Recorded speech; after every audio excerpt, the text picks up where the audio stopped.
Sometimes I wanna snap, but I decline, cause I know that it could be deadly. The finest of the pack, that's why they envy. I'm climbing through the crack, the rolls that rolls through the cement, throwing bowls on you foes, get on your defense. He is, the prophet, the reason. He is Lord over those who oversee us. He is a symbol of new beginning, like a fetus, removing all the bulljive the leaders try to feed us. We is the truth, they made you poor, made you kill with the sword. They built a prison for your children before you was even born. You was swore to the system before the doctor chopped your umbilical cord off of you, was built to be torn. And tormented mothers mourn, your forehead was marked, you get a tour of every federal builder built. No heavy heart upon them actors, them judges love it, they laugh and they made a hustle out of trapping our brothers in the establishment. So where you at ain't an accident. They Okay everybody, shalom, and welcome to another broadcast of the Search Engine International. Before we start, I want to say all praises to the Most High in the name of Yeshua, and all praises for another opportunity to speak to the people and bring some truth out. Okay, our guest tonight, yes, we're going to be having a guest. Is Miss Janet Phelan, and she'll be with us momentarily. She's a author and a journalist in her own right, by her own right.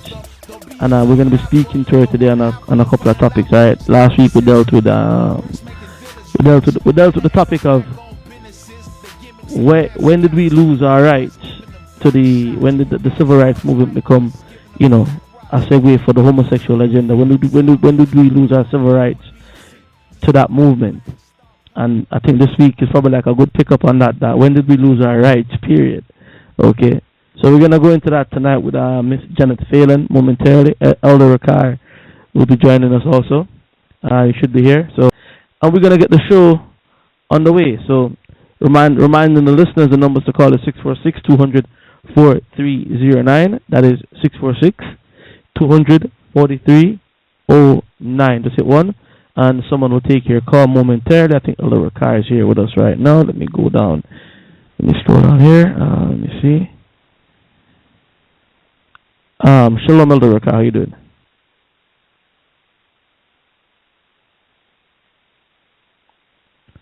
Hello, Elder Rawchaa, can you hear me? Okay.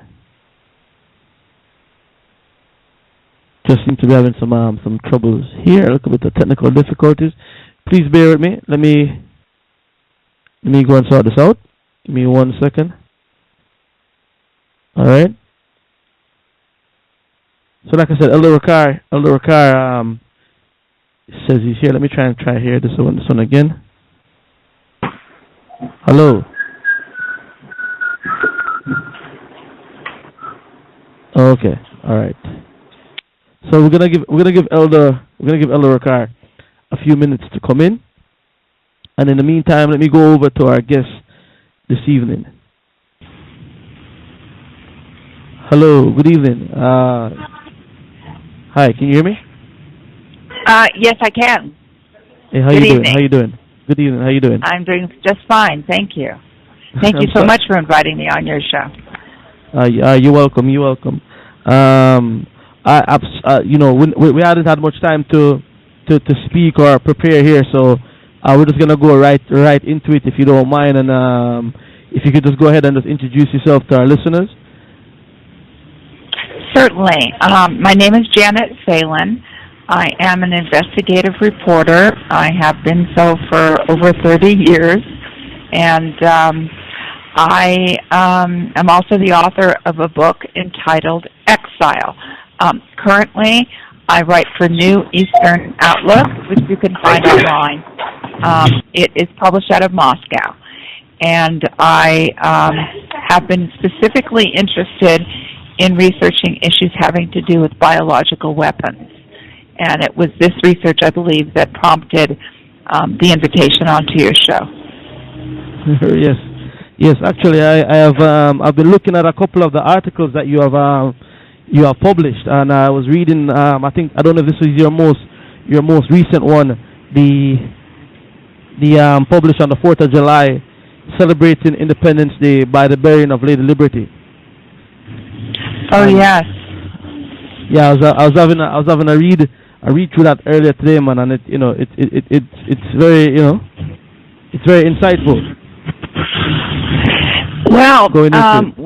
I think we're certainly in a mess in the U.S. now, and I think one hates to be the bearer of bad news, but the fact is, if we don't wake up and pay attention to what's going on, it's going to bite us pretty bad. I think that actually it's beginning to bite people pretty badly. So. Yeah, you made a comment there, and I was laughing when you said that people are arming themselves, but how can you fight a germ? How can you how could you shoot a germ, right? Yes. How can when the government has biological weaponry that make your guns look outdated? But I guess we can talk about some of these things as the show progresses. I'm gonna try and see if I can get also my next co-host here with me, Elder Rawchaa. Let me see if he's here with us. Okay, Elder Rawchaa, can you hear me? Yes, I can hear you loud and clear. All right, man. Nice one. Yes, nice. I can hear you. Yeah. Okay, good. All right, Elder Rawchaa, we're here online live with Janet Phelan. She's here. Let me also pull her in as well. One sec. Here she is. Hi, Janet. Sorry about that. I think we all. Well, persistence is the answer, and you were persistent here, so I'm glad that we've got this resolved. Yes. All right. So, if you don't mind, let's take it again from the top again, please. If you could just reintroduce yourself again to the listeners, and then we can pick up the conversation again. Certainly. My name's Janet Phelan. I am an investigative reporter. I did my undergraduate at UC Berkeley, my graduate at University of Missouri Graduate School of Graduate School of Journalism in Columbia, Missouri. And I currently write for New Eastern Outlook, which is a dual English-Russian language publication. You can find it online, that is published out of Moscow. And I am living outside of the U.S. now due to some very disturbing things that happened to me, which are recorded in my book, which was published just last year, entitled Exile. But I am very glad to be continuing on with the journalism from Latin America, which is where I am now. Okay. Sorry. Go ahead, Elder.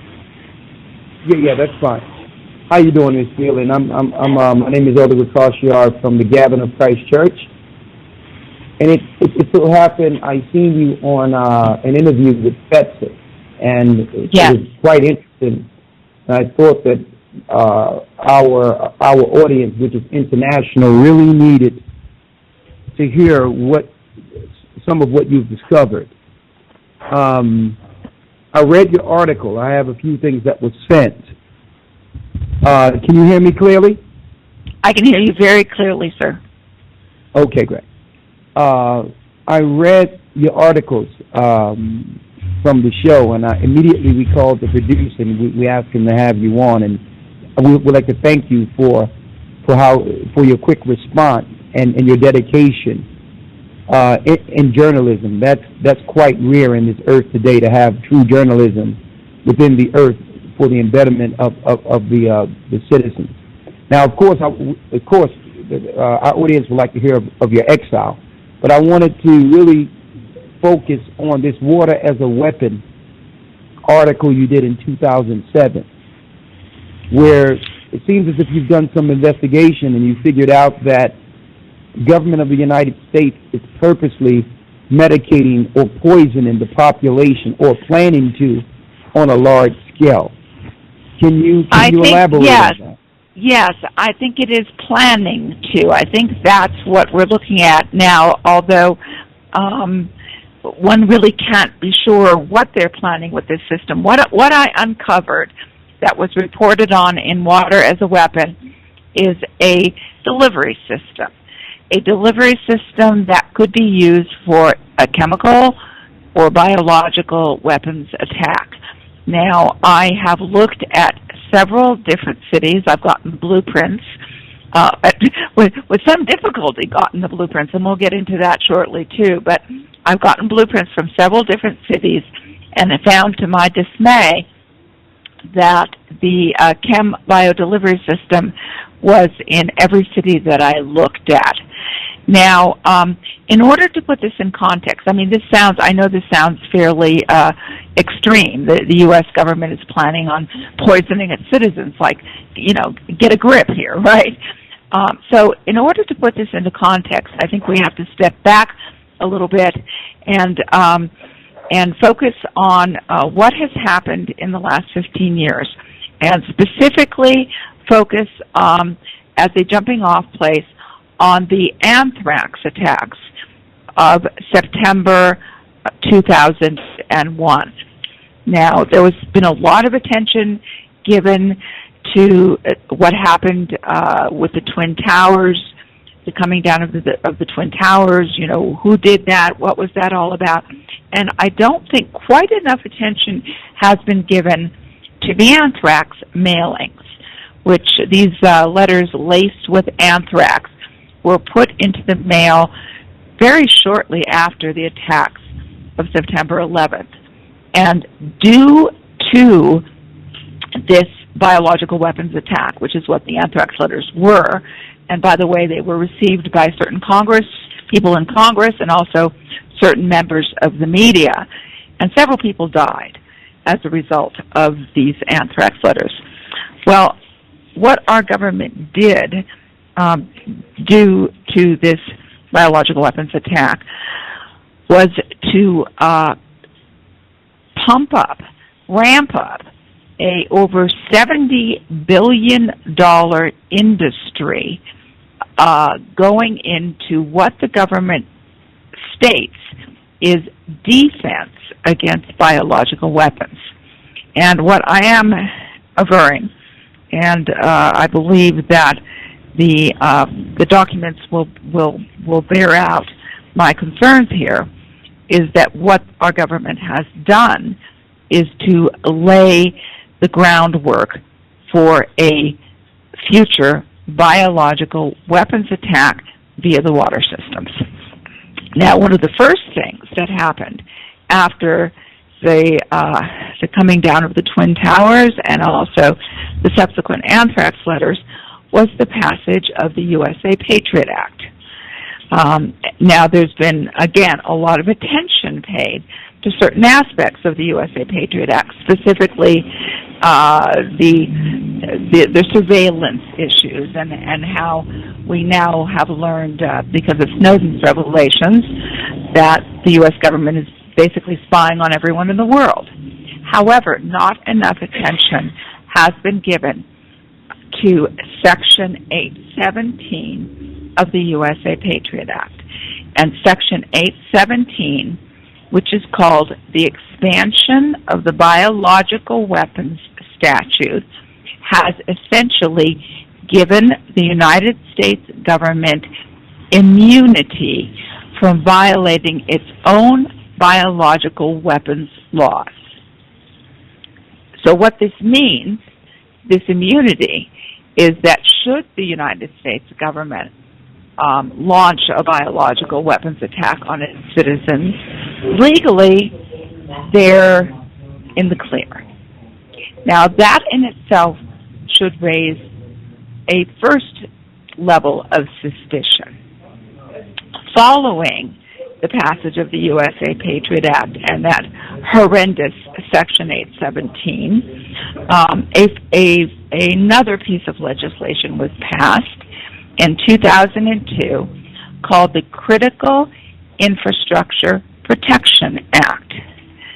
And the Critical Infrastructure Protection Act makes it a federal crime punishable by prison for any government official to reveal information about protected infrastructure.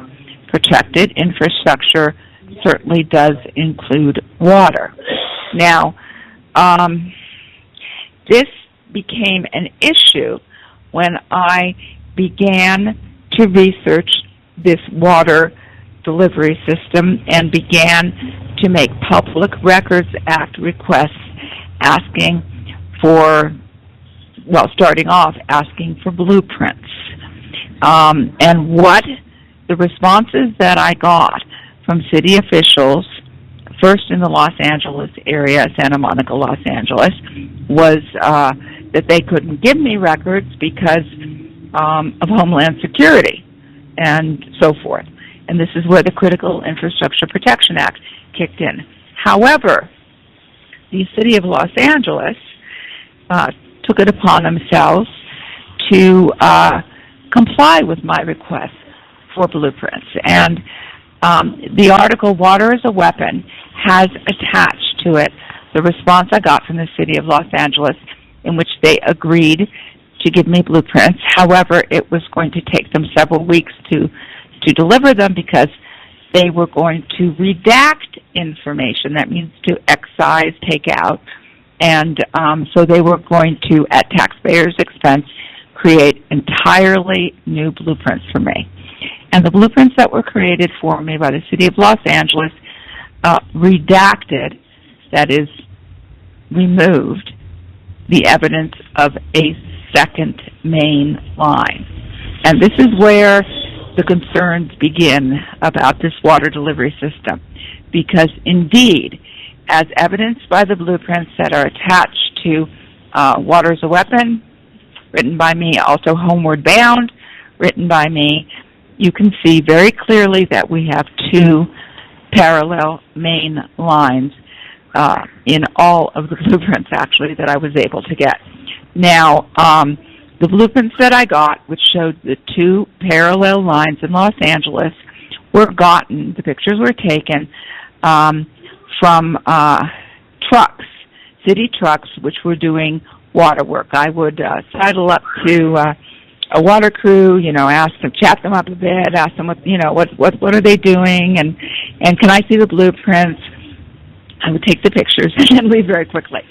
So when I asked the city of Los Angeles for water blueprints, I asked for a specific area where I had already seen the blueprints and taken the pictures. And lo and behold, the national security issue that required the redacting of blueprints that the city of Los Angeles gave me took out that second line. So the way the system is constructed, and the best blueprints to look at here, and I have put these online, are attached to an article called Homeward Bound. What we have here are two parallel lines running down, I believe, every street in America now, which are attached to each other by access lines. The access lines run, of course, into buildings, houses, or whatever, in order to make a feed for water. And why do we need two lines? And why is whatever is in that second line being withheld by remote control valves? So these begin, this begins to lay the framework for concerns. The remote control valves are an important part of this system, as is the second line, for a particular reason. If this second line does not contain water, if it contains something far more nefarious, if there is going to be deployment at a future time, then a remote control valve would be essential. Because if at the time of deployment, city crews are seen everywhere on the streets, and they're digging up the pavement and turning valves, and everybody's going to know what they're doing. And it will no longer be a covert system. So remote control valves are absolutely necessary so that the system can be deployed and activated at a time of choosing, and can be done so without alerting the population.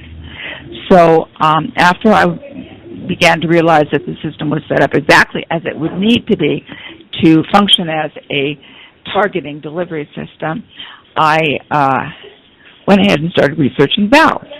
And I did find out that these remote control valves are exactly what is being used by the cities that I looked at, I got pictures of the remote control valves, which are attached to the article Water is a Weapon, and you can actually see with the stack of valves that are in the Santa Monica City Yard, you can see where they have chalked in numbers on them. Those chalked in numbers are RFID addresses. And to further elucidate how this process takes place, I reproduced a diagram that was found on the Wrong Communications website that shows how a command that is initiated from, let's say, a cell phone or a laptop, it goes into the internet, it goes up to a satellite, and then on the left side of this diagram, it shows what can be accessed by this command that goes from a computer system up to a satellite. And there are a number of things on the left-hand side, and I have circled the water valve that was kindly displayed for us on the Wrong Communications website. So water valves, too, can be turned on and off in this manner. I'm going to take a moment here and take a breath. No, let me ask you a few things, because you hit on so many things that it would probably go over some listeners' heads. So I want to point out some key things that I've received from you in this little bit of time, emphasize a few things. So it seems to me, in a nutshell, that it seems, can you hear me clearly? Can you hear me clearly here? I can. Okay. All right. It seems to me that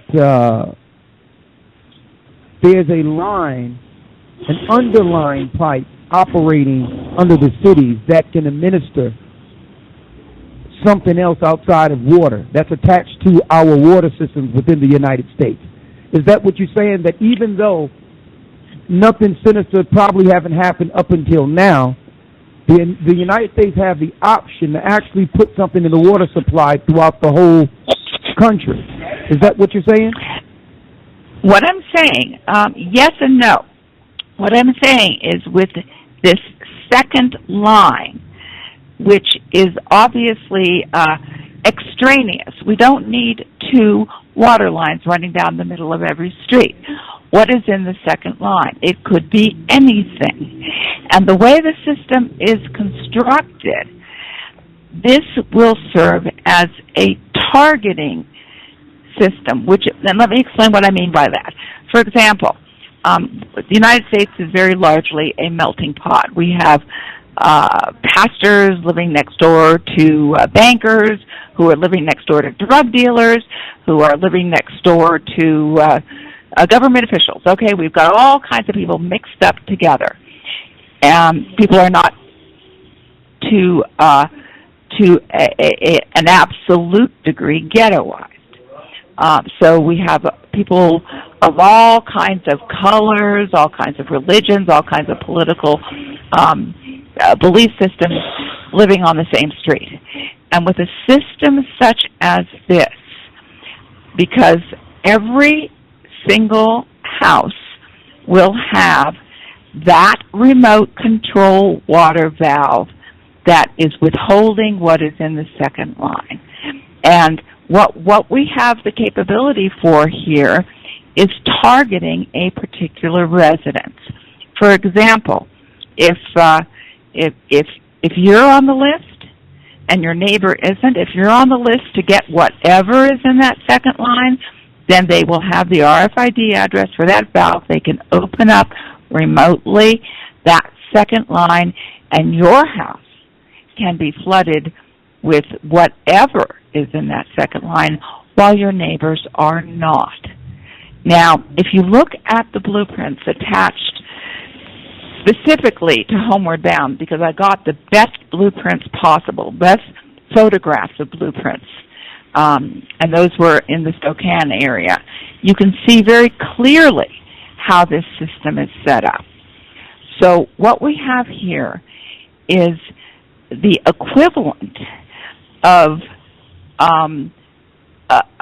of a system which can exclusively target the kinds of people that may be considered dispensable. And this system will work in a manner in which the United States government will be allowed to keep its public persona as the good guy. Okay. For example, let me just say this, and then please. For example, you're hitting so many things. I really need to. But sure. Go ahead. Well, I just want to make clear this system is virtually undetectable. So if people start dying of a pandemic, let's say certain kinds of people start dying, the United States government can wring its hands and, send in the doctors and the medical teams and so forth. And the United States government can basically appear to have its hands clean. It's not the same thing as, putting people in concentration camps or carting them off.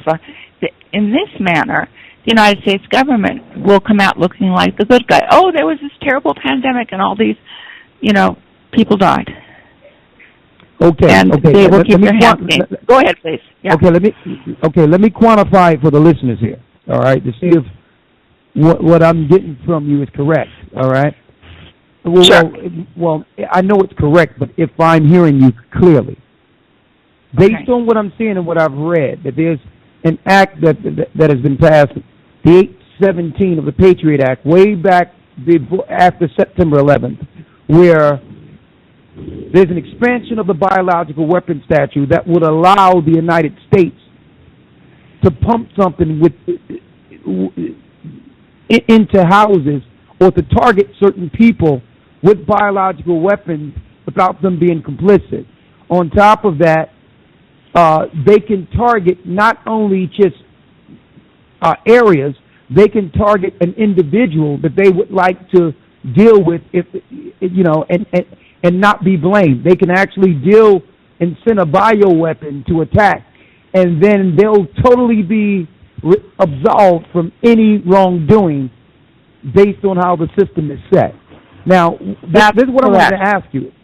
Okay, this is what I'm going to ask you then, because I've noticed for a long time, and a lot of us, especially in the quote-unquote Black and Hispanic community, we have communities all throughout the world that actually listen to the station. I mean, they listen to the Blog Talk search engine, which is really stationed in England.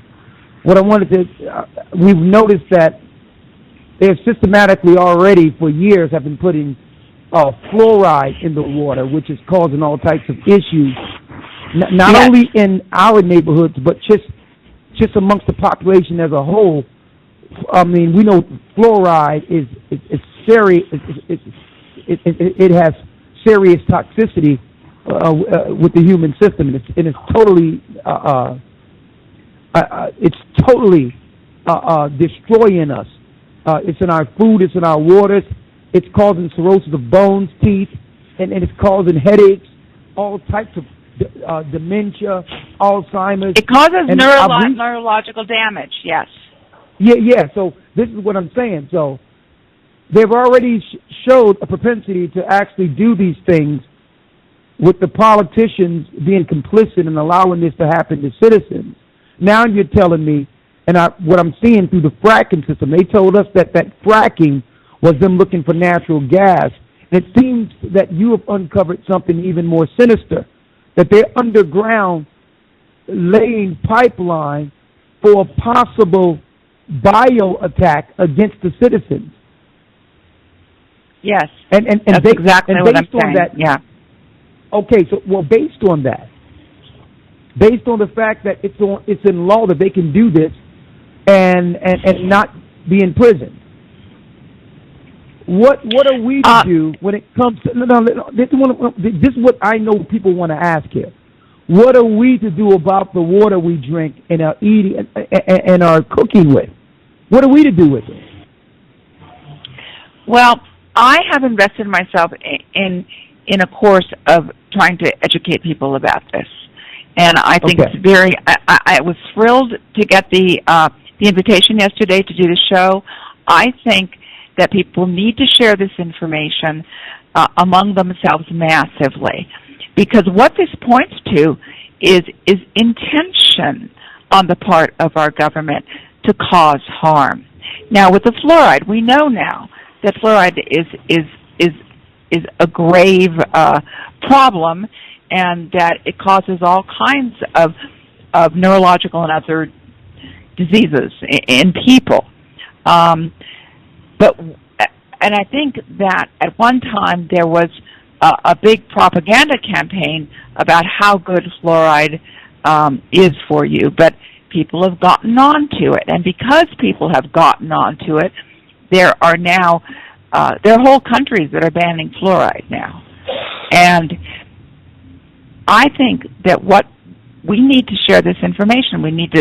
People need to see these blueprints. They need to read the articles, and then they need, I think, to show up at their Board of Supervisors meetings in their counties with this information and start asking questions.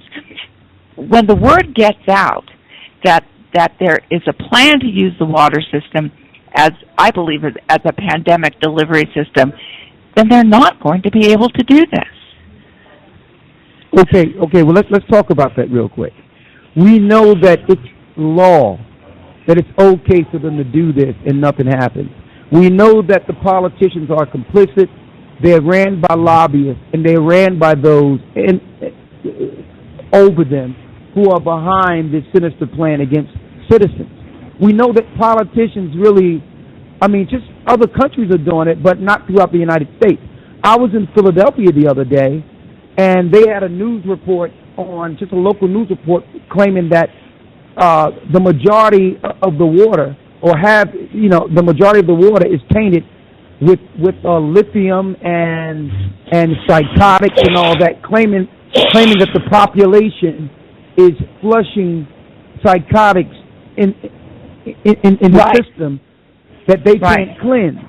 So what I'm saying is they're hiding the fact that they're poisoning the people, and by the time we get to the politicians and get them to see it, how many of us are dead already?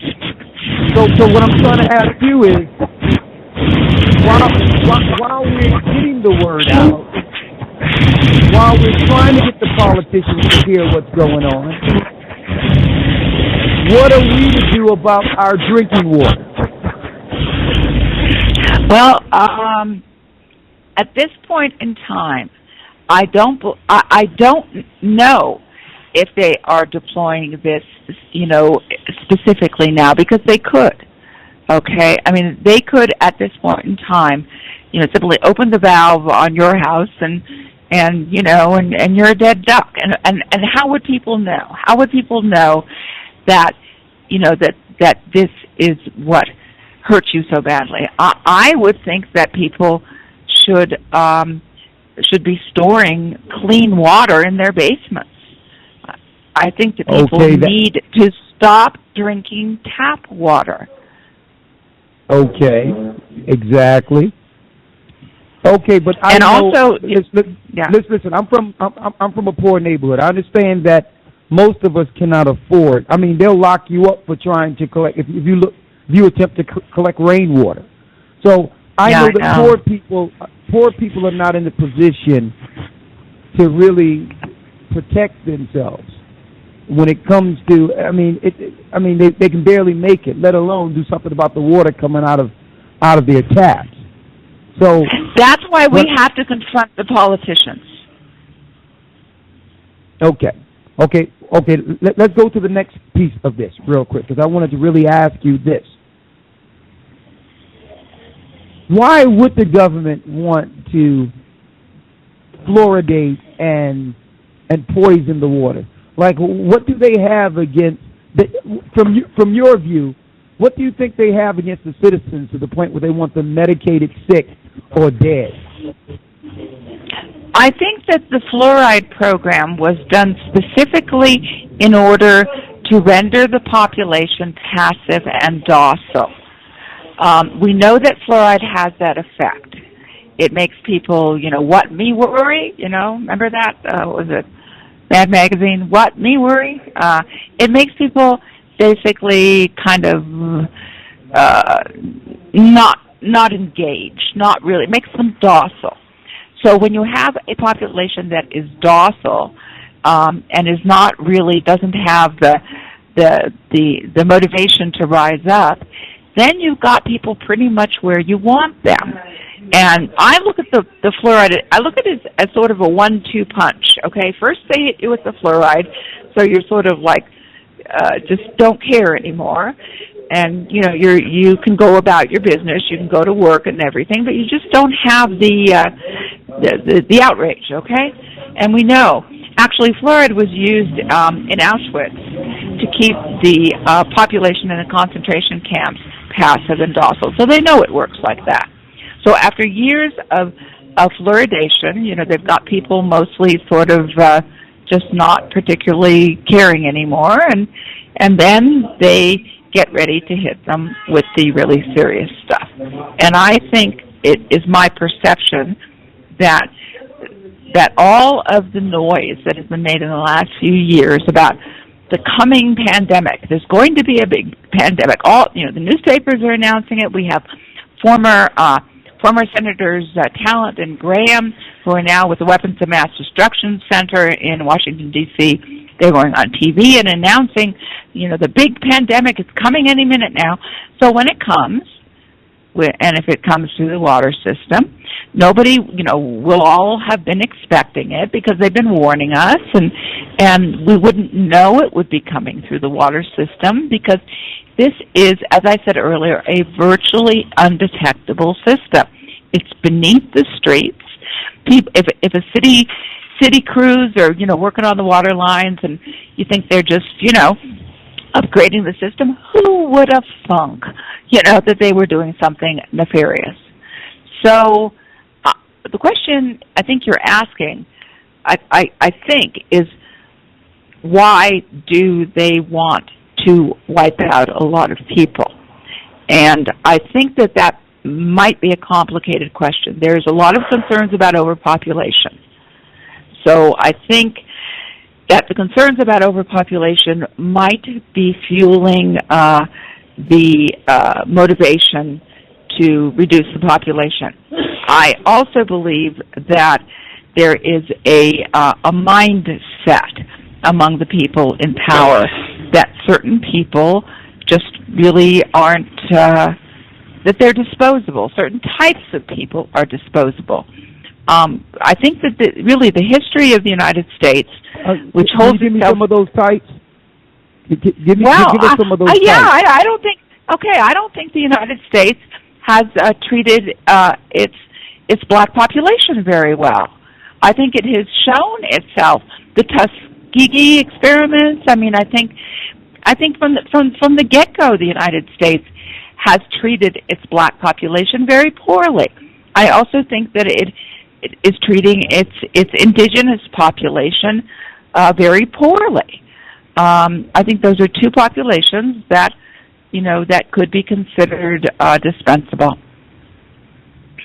So based on that, there's a possibility that those in power have some level of understanding that a certain demographic of people are waking up to their what you would call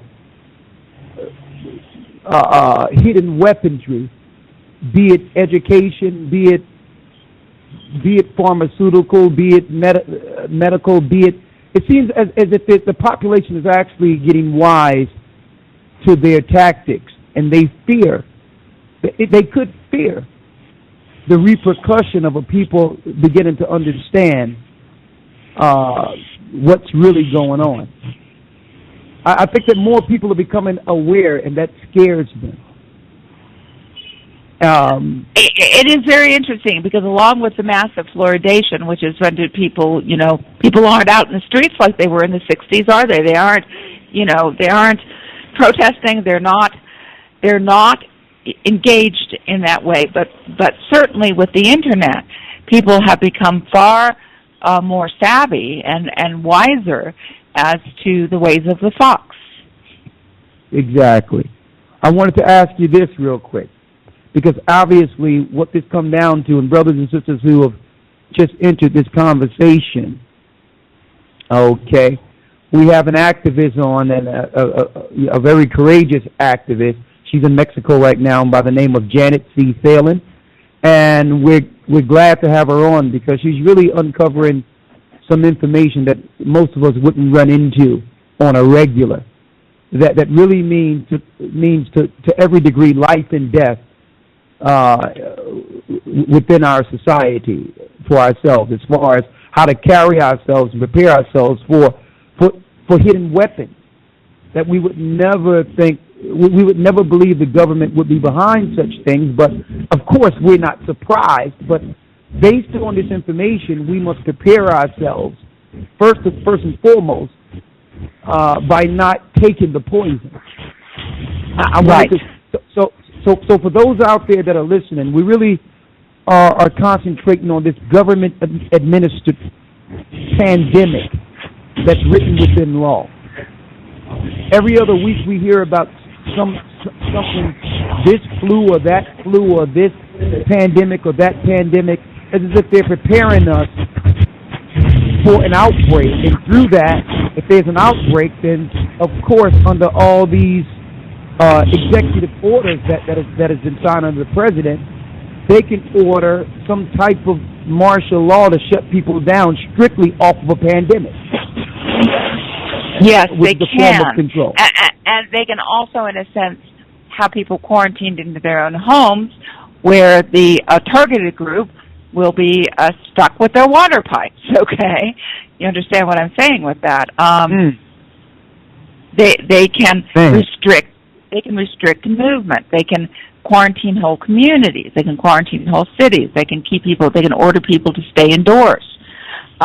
What's interesting to me is that our government has invested, well, over $1 billion in detecting airborne biological agents.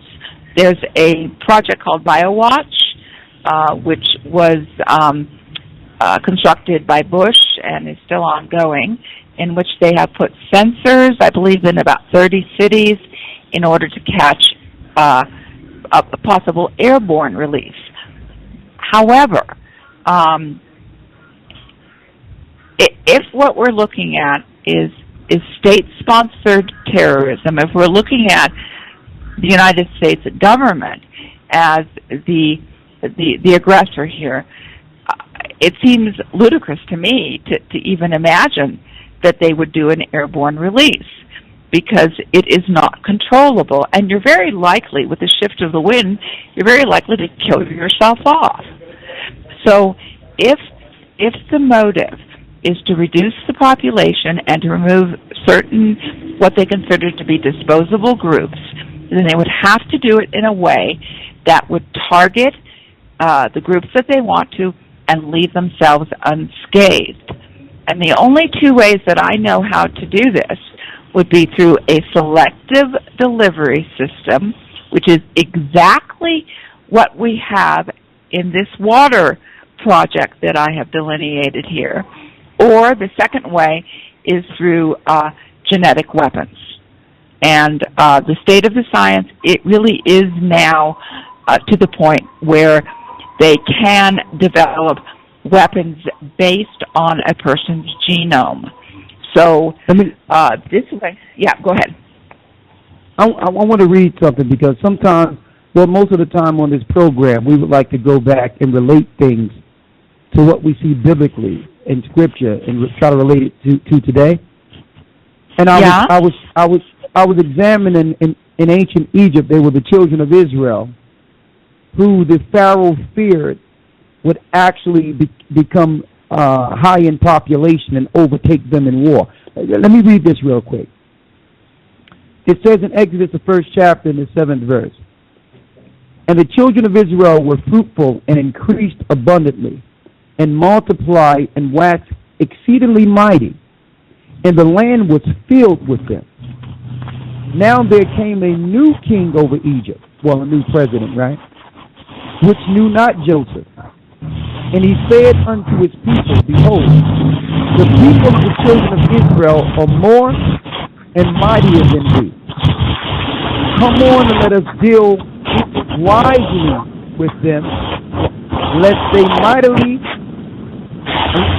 multiply, and it come to pass when there falleth out any war, they join also unto our enemies and fight against us, and so get them up out of the land. So it seems to me that, okay, there's some noise there, but it seems to me that this systematic form of eugenics and planning to destroy a population happened in the past against a certain people. And also, what I'm examining here, if what I'm hearing is correct, similar to how they try to destroy a people in ancient Egypt, which were slaves and which were, which eventually became slaves and were delivered by the hand of a higher power. Based on what I'm seeing here, it's similar how the system is now planning cunningly on depopulating and killing the poor people, the people of color. Do you agree with that? Do you see that? Do you see that they're targeting poor black people and poor Hispanic people for serious depopulation in this country? I think that they are certainly interested in targeting people, black people. I think that they are interested in targeting indigenous populations, and there may be other groups as well that they may be interested in targeting. I am not sure that the entire program is based on economics in terms of targeting poor black people. I think that there's a master race agenda at play, and I think that they have simply decided that certain types of people are dispensable. I'd like to read something from the Book of Revelations 8:11, and where it says, the third angel sounded, and a great star fell from heaven, burning like a torch, and it fell on a third of the rivers and on the springs of waters. It says the name of the star is Wormwood, and a third of the waters became wormwood, and many men died from the waters because they were made bitter. Now, the Book of Revelations does not say anything about double-line water systems or so forth. It does put the responsibility for a star falling from the heaven, but nevertheless, it does talk about a third of the people dying because the waters were made bitter. Well, I'm going to tell you, that is deep that you brought that forth, because that was the next scripture I was going to go into. Because Christ says, as the days of Noah, then shall the coming of the Son of Man be. When the angels fell and began to teach certain things that meant extermination before the flood, that's why the Most High God destroyed the earth before they had an opportunity to destroy us. You understand? And I'm going to tell you that the angel that fell is the fallen angels. It's the same that happened in the past. When you see a fallen star, they're fallen angels who are actually behind. And a lot of people might think this is far-fetched, but politicians are just talking heads. They are initiated into a religious sect, and they're actually being controlled by, believe it or not, spiritual beings. The whole system that we're in, the politicians and all of them, they're all under a religious sect, being controlled by dark forces. This is a plan of all plans, because guess what, Ms. Keenan? We did some research and found out why they're targeting blacks and Hispanics and poor people. and it would probably blow your mind that they realize that there will be a changing of hands, that things are changing, and there's a time of enlightenment which will release the people like they were released in Egypt. So it's a race for power, and they understand it. So they don't care how many people they kill, even if it's outside of black and Hispanic people. They'll kill anyone that gets in their way.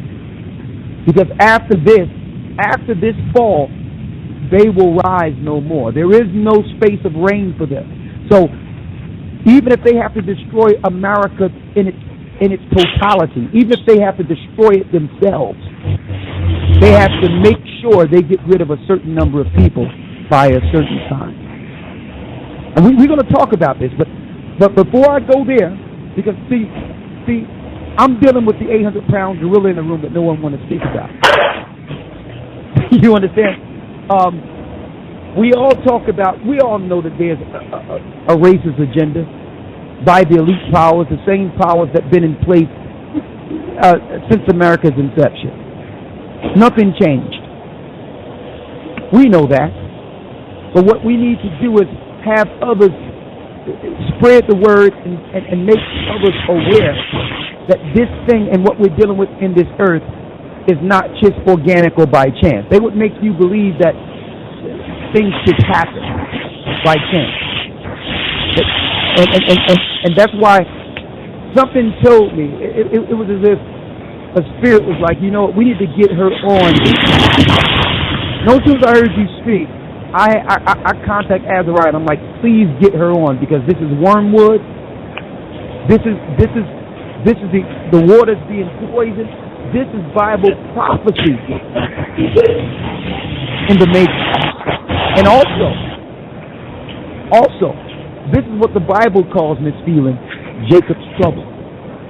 In 70 A.D., I don't know if you did the research in 70 A.D., Miss Phelan. In 70 A.D., the Romans planned against Jerusalem. And what they did was they put a trench around Masada, and they stopped all water and food from getting in for 7 years before they destroyed the people. And you know that in America right now, they got a trench around America called the border. That border control is not to keep people out, it's to keep people in. Now, can you relate to anything we're saying here? Well, I certainly can. Actually, I got interested in the border issues and keeping people in. I got interested in that a few months ago, and I wrote an article, which is also on New Eastern Outlook, because as it turns out, the U.S. is making it very financially difficult for people to leave. One of the ways that they're making it financially difficult is through the passage of a piece of legislation called FATCA, which basically mandates that foreign banks in other countries who have U.S. account holders, that they have to go through all of this paperwork in terms of submitting details on the account holders, U.S. account holders, to the American government. And many, many banks in many countries have simply now decided no longer to accept U.S. account holders. So for people who want to leave the country and they think they can go to Thailand or to Mexico or something and start a bank account, they can't, because the banks just won't accept them anymore. And another way that the U.S. government is making it very difficult for people to leave is when people want to expatriate. I mean, they want to renounce their United States citizenship. Well, at this point, it's almost financially impossible to do so. There is a huge tax on, whatever assets you have, so they will simply drain you before they'll let you go. And most people don't want to go through that.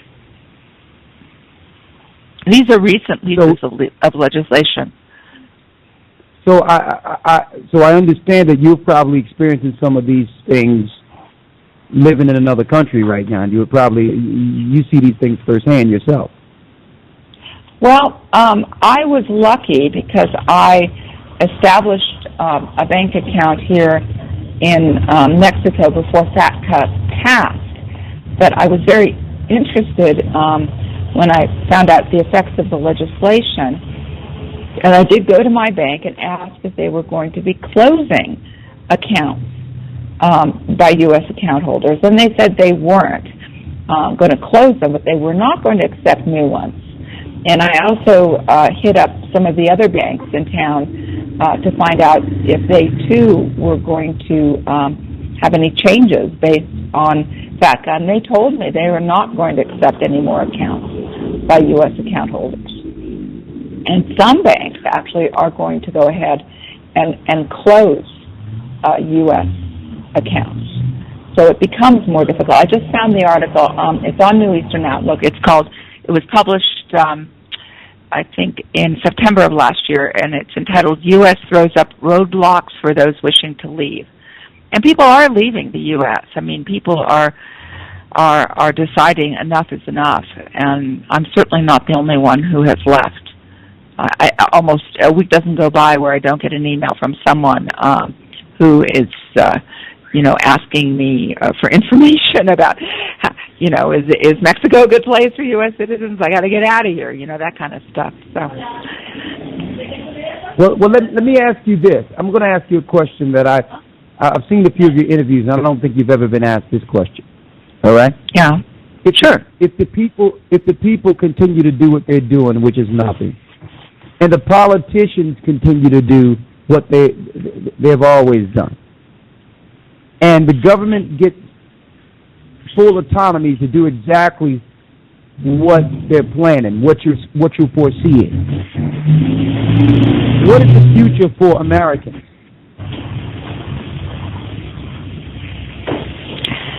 I think we're going to see a country that is grieving the loss of millions and millions of people. And I think that there will be some people who will realize that what happened was not a natural event. And I think those who realize it will be scared out of their minds to say or do anything. And I see that, what we'll be left with is almost a garrison state, where people are afraid, almost to even look left or right. We still have a window of opportunity. Things have not progressed to the point beyond which there is no turning back.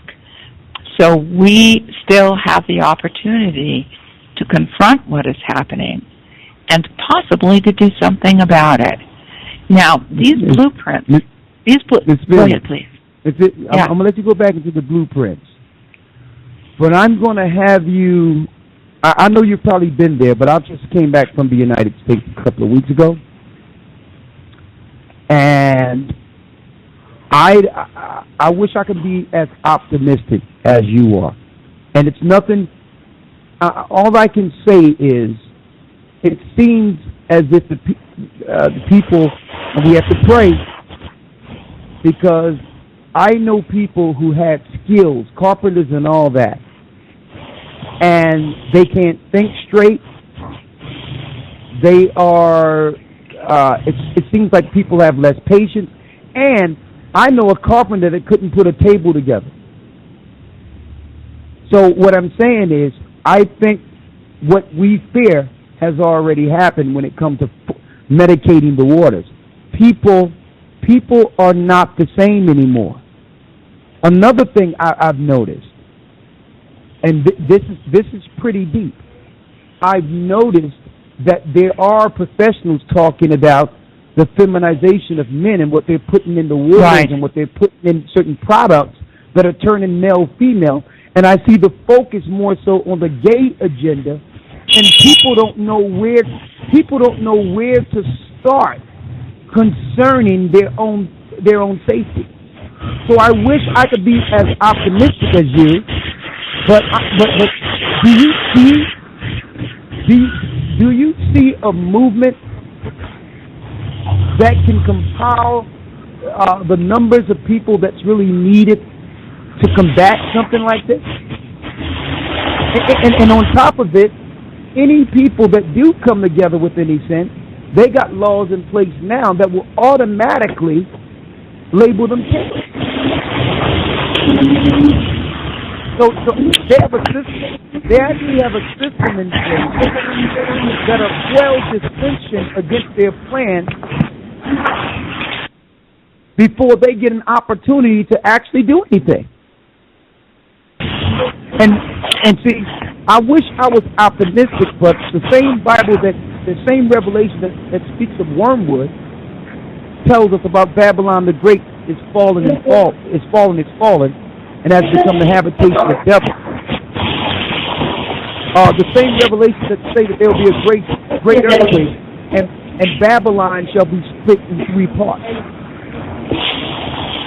I'm looking at the fracking system and what they're doing throughout the whole United States, and it's due for a great earthquake there very soon. It's as if they're looking it's as if they're looking to help the earthquake happen, the way they're fracking throughout the whole United States, and all their nuclear reactors in the United States are on fault lines. So it seems as if you've studied enough to know that America is at a point of no return.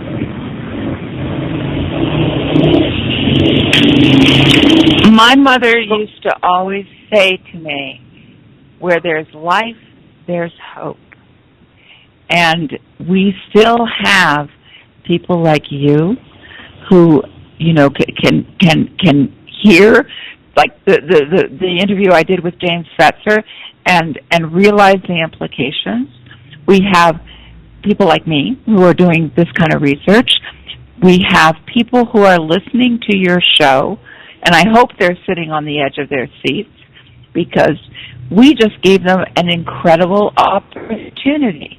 We, together, gave them the opportunity to do something about this. Okay?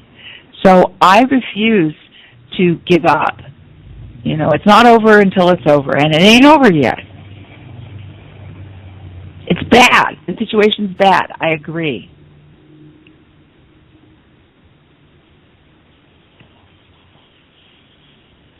When we say the situation is bad, we must first examine those who are in power and what their objectives are.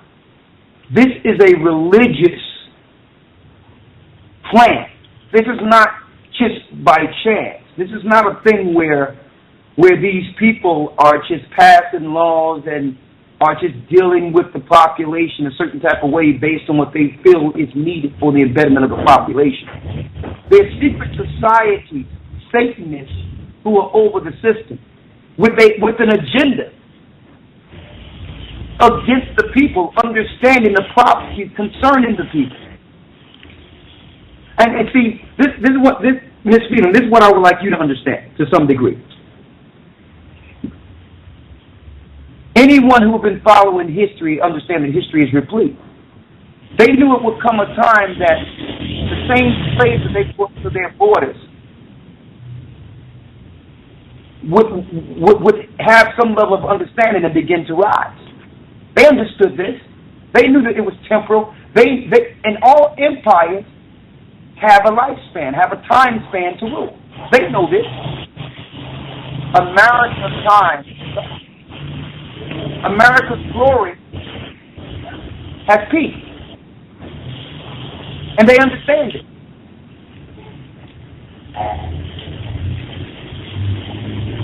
Do you understand? You have to realize, I'm going to say this, Ms. Phelan, real quick. It tells you in Revelation 17 that the 10 horns will hate the whore and burn it with fire, and that all power will go back to Rome. So America is an extension of Rome that's expendable according to scriptures. Yeah. They knew when America was built out of the Roman Empire that it would be expendable and all power would go back to Rome before everything was said and done. Now America is a scapegoat for Europe. It's over. They're looking to implode it so that all power can go back to the EU and Rome. And I know you're savvy enough, and you've studied history and politics as well as religion, to understand that these people that are over America are religious Zealots concerning their plan. I'm not convinced that this system does not exist in Europe. Remember, pandemics tend to be global. It exists in Europe too. Okay, all right. It exists in Europe, but America is expendable. Now, now the poor populations will get pressed even in Europe.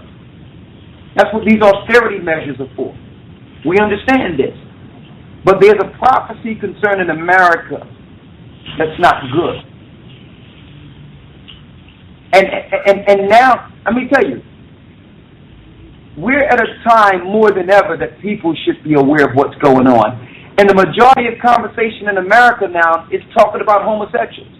They're not even speaking of, it blew me out. Let me tell you, it blew me away when I seen what you were saying the other day on YouTube. When I seen your research, I'm like, this is what people should be talking about. We're being poisoned.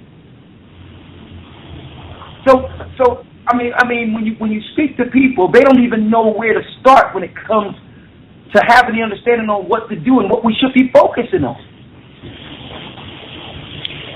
People are having a hard time prioritizing, it's true. I think it's the effect of fluoride. Yes. So now we understand where we are. Now it's time to give our people who are aware. When I say our people who are enlightened, people that have some understanding out there. What can they do real time to preserve themselves concerning the attack, the onslaught of poisoning that's happening through our water system? What can our people do real time right now, even if we're poor? Well, okay. First of all, because I do not believe that the system has been generally deployed, because I do believe that it intends to serve as a pandemic system. I think at this point you may have fluoride in the water, but you don't have deadly germs yet. So people should be saving water, putting it in huge containers in their basements so that they have a supply of water, okay? You're saying that people are too poor to buy bottled water, but they can, fill up tanks and save water so that when this is deployed, they can get through it. Another thing that people, I think, need to do is they need to get together with their neighbors, they need to share this information, and they need to trot over to their city council meetings, board of supervisors meetings, with blueprints, with a copy of Section 817 of the USA Patriot Act, and they need to demand some accountability here.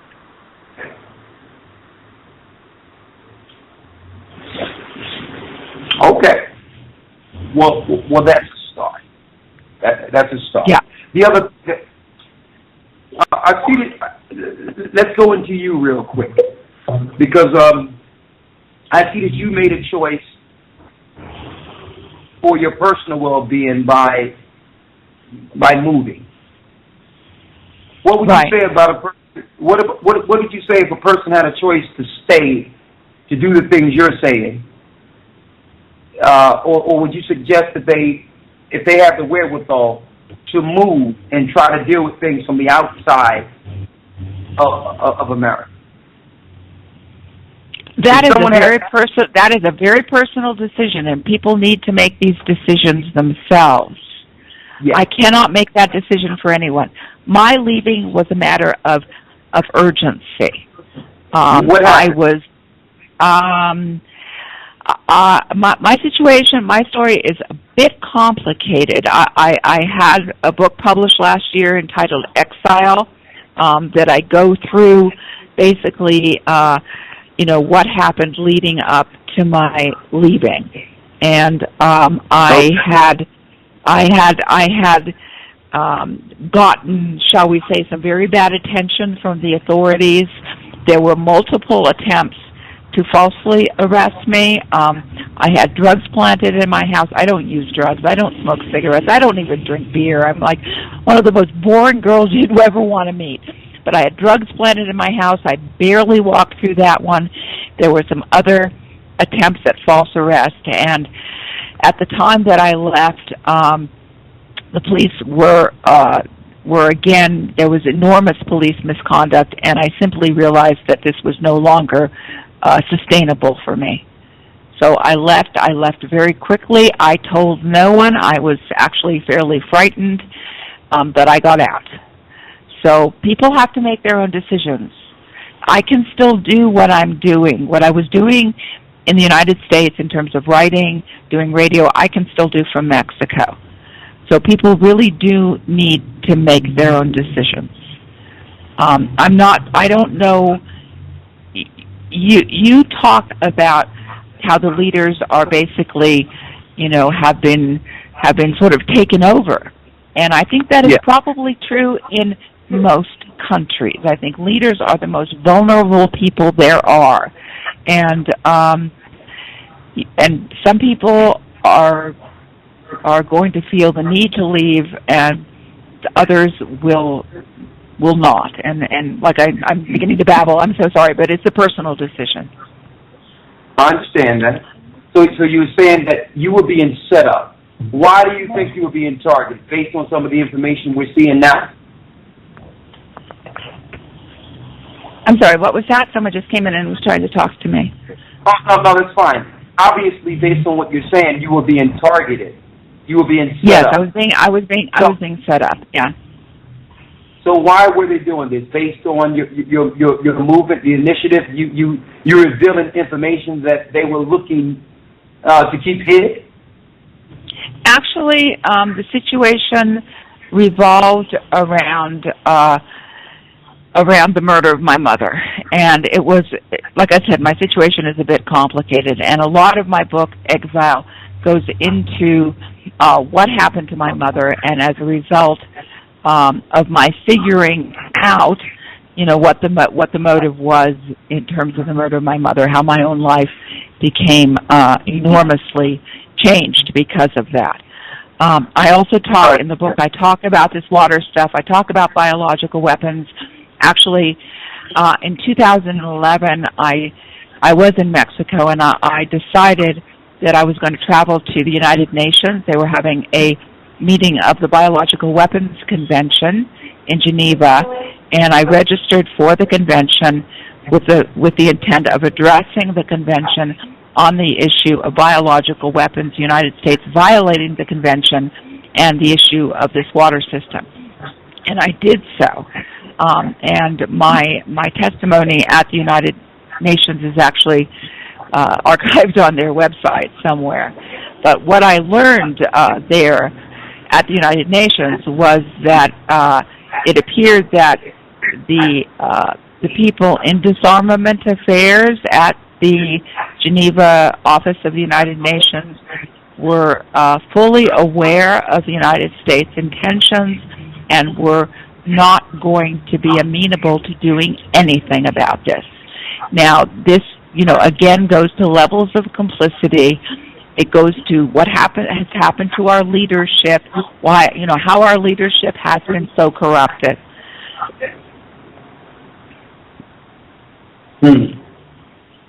Well, this is quite deep. I'm sorry about the loss of your mother. Yeah, thank you. She was a wonderful woman. Yeah, I know that this is, I know this is the trying part of this particular interview. I didn't know anything about it. I'm sorry about that. But based on everything we're seeing here, let's mainstream it back real quick before we open up the lines, because I know a lot of people want to ask you questions here.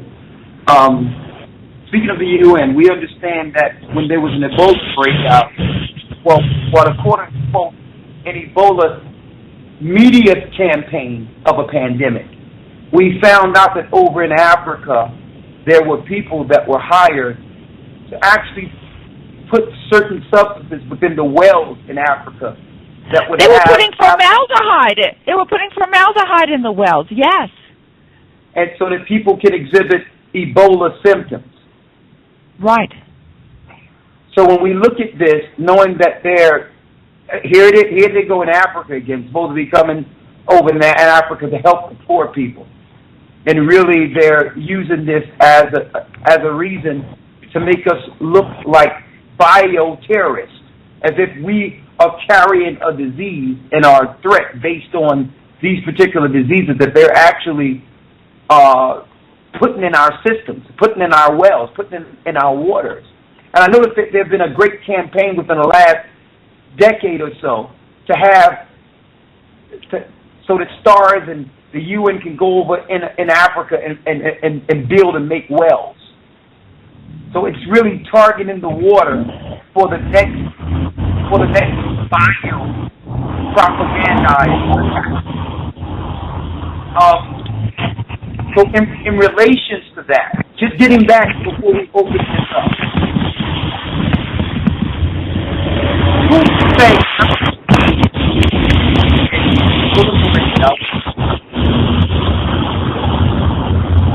I'm going to ask you.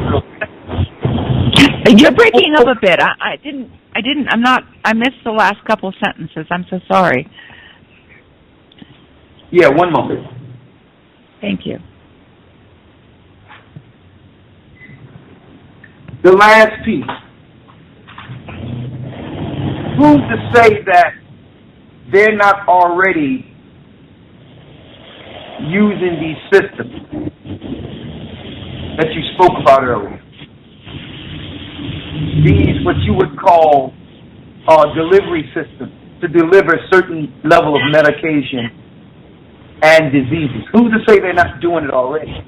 Is it possible that they can turn these things on and do it and target people and just do it without them even knowing right now? Of course they can. Yes. It's entirely possible that they're using them. My perception, and these are the conclusions that I've come to, is that they are planning a huge pandemic which is going to change, the face of the population on planet Earth. And it is my understanding that they have not yet deployed this pandemic system. So it's entirely possible that they have used this system against individuals and possibly against groups of people. It's entirely possible. Who would know? Okay. All right. Well, awareness is really the key defense at this point. Being aware, to know what they're capable of and what they're doing. And again, before we turn it over, I know a lot of people have questions. I don't know if you have any questions, Lawya. You good? Yes. But I thank you for your research, your journalism, and your bravery concerning this matter. It's like a David and Goliath. You're fighting a giant, but you're still fighting nonetheless. And it really confirms what we've been talking about through scriptures for the last few years. That what you're seeing and what you have uncovered is Bible prophecy being a. So, God, you have a question.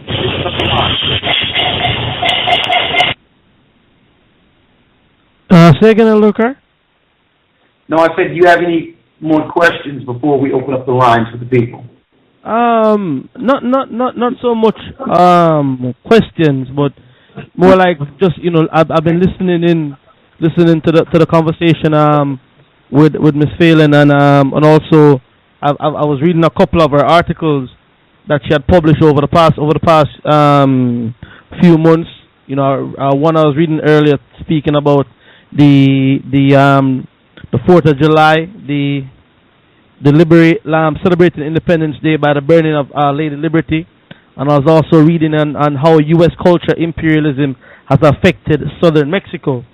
So what I was gonna say to Miss Phelan is her being in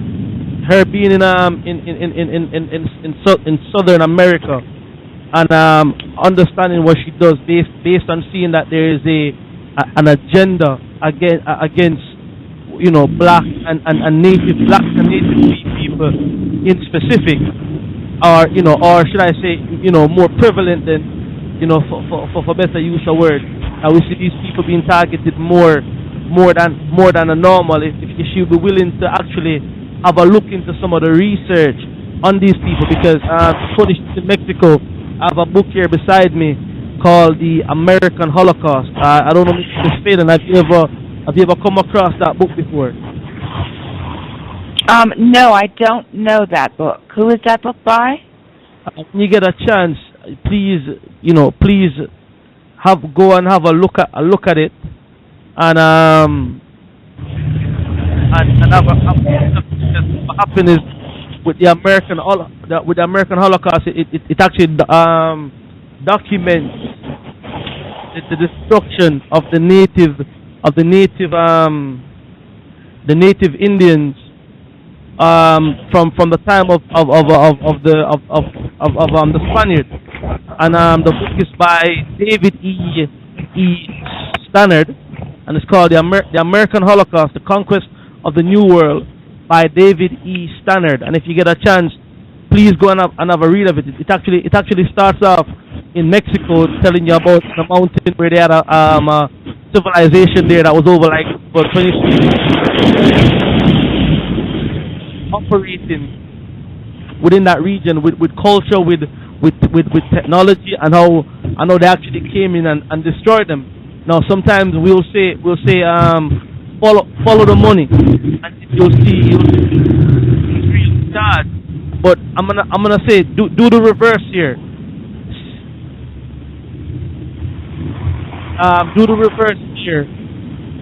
Do the reverse in this scenario, and actually look at who is being destroyed and who is being targeted, and see what you come up with by doing that. All right, and I know where you are. It sounds like where you are is very, there's a lot of background noise where you are. So let me apologize to the listeners first for that, for the sound if it sounds distorted a bit. Hello, Ms. Phelan, can you hear me? Yes, I just muted my microphone so that there wouldn't be the noise. Thank you. Yes. So yeah, when you get a chance, please have a read of that book, The American Holocaust, and it's by David E. Stannard. And like I said, it shows that destruction of a certain set of people that have been going on for a very long time. You understand me? And why the powers that be are systematically killing these people. Okay, and let's see what you come up with, and I guess we could probably share some of the research that we have here as well with you, and I think probably that will answer a lot of the questions, or fill in some of the gaps, because I heard you say before that there's a depopulation agenda based that the population is over, the earth is overpopulated. Now, I've been to South America before, and I'm sure you've probably seen miles and miles and hundreds of acres of land, of just empty land with nobody living on it. So never mind on the continent of Africa, the Caribbean and all these places where so that argument of the earth is overpopulated I mean I don't know where they get that from. You understand me? The earth is a lot larger than what they're portraying it to be, and with plenty of territories uninhabited. So we're not gonna fall for that one. But there is a destruction though, looking into native people, into the native Indians, and what you call the Negroes of the earth today, the Caribbean, the ones of the Caribbean, North America, and parts of Africa. And we realize that we always see Ebola and these diseases hitting mineral-rich countries. It's as if these diseases have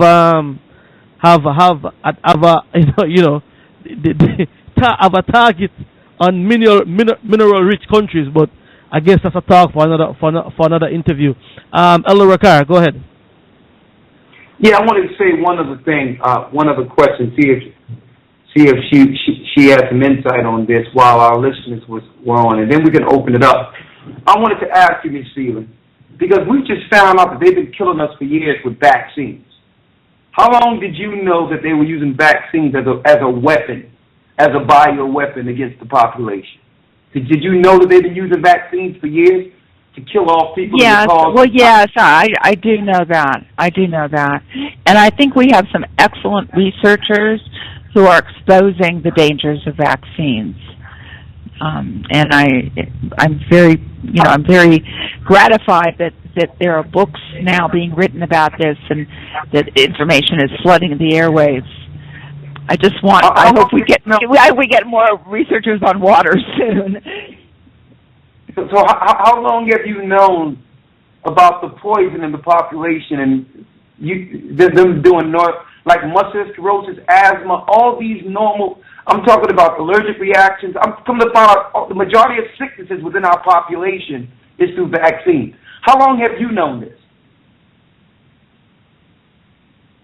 Well, I think I started waking up. I think that's what we call it, waking up. Like you're living in the American dream, and it is a dream because the country is not what it says it is. So I think my waking up started around 12 years ago.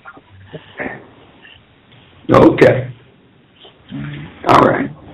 So you kind of knew, you kind of began to understand about them killing us with vaccines and they killing the population and poisoning the population with vaccines around 12 years ago. I began to be aware of it around 12 years ago. Yes, I began to be aware that the medical industry was doing a lot of very problematic things. I mean, cancer treatments, chemotherapy kills people. It doesn't kill the cancer. It kills the host. There's a lot going on in the medical industry that is very anti-health and anti-life. Well, I'll tell you, this has been an information-packed conversation. We're going to definitely have to have you back on. So what are you doing now? You're still writing articles. What is your next piece? What are you going to be doing next? Well, I'm still writing articles. I'm working on something right now about Project BioWatch, which I mentioned earlier in the show. I've been doing some research on something called flow cytometry. Flow cytometry will detect pandemic agents, disease agents in water systems.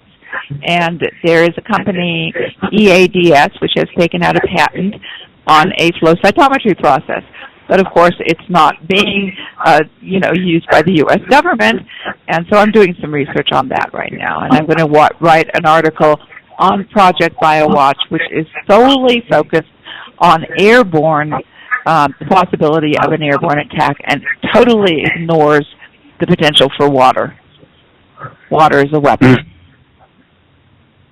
Well, make sure you keep us posted when you come into some new information. We'll definitely make some time for you on the show. So that I mean, right now the show is being listened worldwide, from Asia to Europe, even South America, and in America, and in the UK. So when you have some key information that we need to know, please give us a call so that we can have you on to reveal it, so that we can just make some time on the show. We'll do it. All right? Thank you very much. Yeah. It's been a pleasure talking with you. And if you don't mind, would you like to take a few calls? I know some of our audience would like to ask you some questions. Oh, absolutely. Yes, absolutely. Okay, great. All right, guys, take it away. Okay. All right, everybody, you're listening to... You are listening to an international GOCC Blog Talk Radio Show. You are listening to an international GOCC Blog Talk Radio Show. You are listening to an international GOCC Blog Talk Radio Show. All right, welcome back to the next side. We're going to open up the calls. The numbers to call is 646-200-4309. That is 646-200-4309. Please push the number 1. Someone will take your call, and I'll get to you momentarily, all right? We're going to just try and keep it so that we get maximum time here. Just keep the questions down to, ask your question, and then I'll make your comment, and I'll put you back in the queue so we can keep it moving. All right, and our guest tonight is Miss Janet C. Phelan, who is a author and a journalist. And go and read some of our articles. Very, very insightful. The latest I'm reading right now is I came across is Celebrating Independence Day by Burning Lady Liberty, and another one called How U.S. Culture Imperialism Has Affected Southern Mexico. And very insightful, very, very good read, and she's been here with us for the past 2 hours, and we're going to take some calls with her right now. All right, so Ms. Phelan, let's go to the first caller here in New York City. We have Elder Rawchaa. Shalom, brothers and sisters, and how are we doing today? Hey, shalom, Elder Rawchaa. Shalom, brother. Good to hear from you. Likewise. Enjoying the show. I'm sitting the edge of my seat here, and I just got some few questions. I want to try to compress them to maybe 1 or 2 parts. Miss Phelan, is that correct? I don't want to mispronounce the name. Is it Phelan? Yes. Phelan, yes. Phelan with a K. Okay, Miss Phelan. So what I'm noticing. What? No, Phelan. No, Phelan. Phelan. PH. Okay, I'm sorry. Okay. Okay. So, Miss Phelan, what I'm noticing from your articles and your literature is that clearly they're targeting people, and it's a global situation that they are looking into implement this in a global situation. But can you point out in your research, is there certain countries that they have not been able to infiltrate, or are they everywhere? And if not, where they're not at? And will you suggest and apply that the way to go is to be self-sufficient, eventually to be in a situation that you are in an area that you're producing your own water, producing your own food, producing your own clothing, so to speak, because it looks like this thing is everywhere. And the first part of the question, is there a country or countries that they have not infiltrated in regard to try to bring this biochemical attack? These are very good questions. I'd like to address the issue of self-sufficiency first. I think a part of the American dream has been to make us extremely dependent on government and also on large corporations. We go into corporate food stores to buy corporately manufactured food, we have in a sense been lulled into a sort of a net, a web, where we are very dependent on government and on corporations. And I think that self-sufficiency is really called for now. As to whether there are countries, well, I'll tell you something. Several years ago, when I was researching water stuff, I started looking at the countries that do not adhere to, I think it's called the American Water Standards, American Water Association Standards.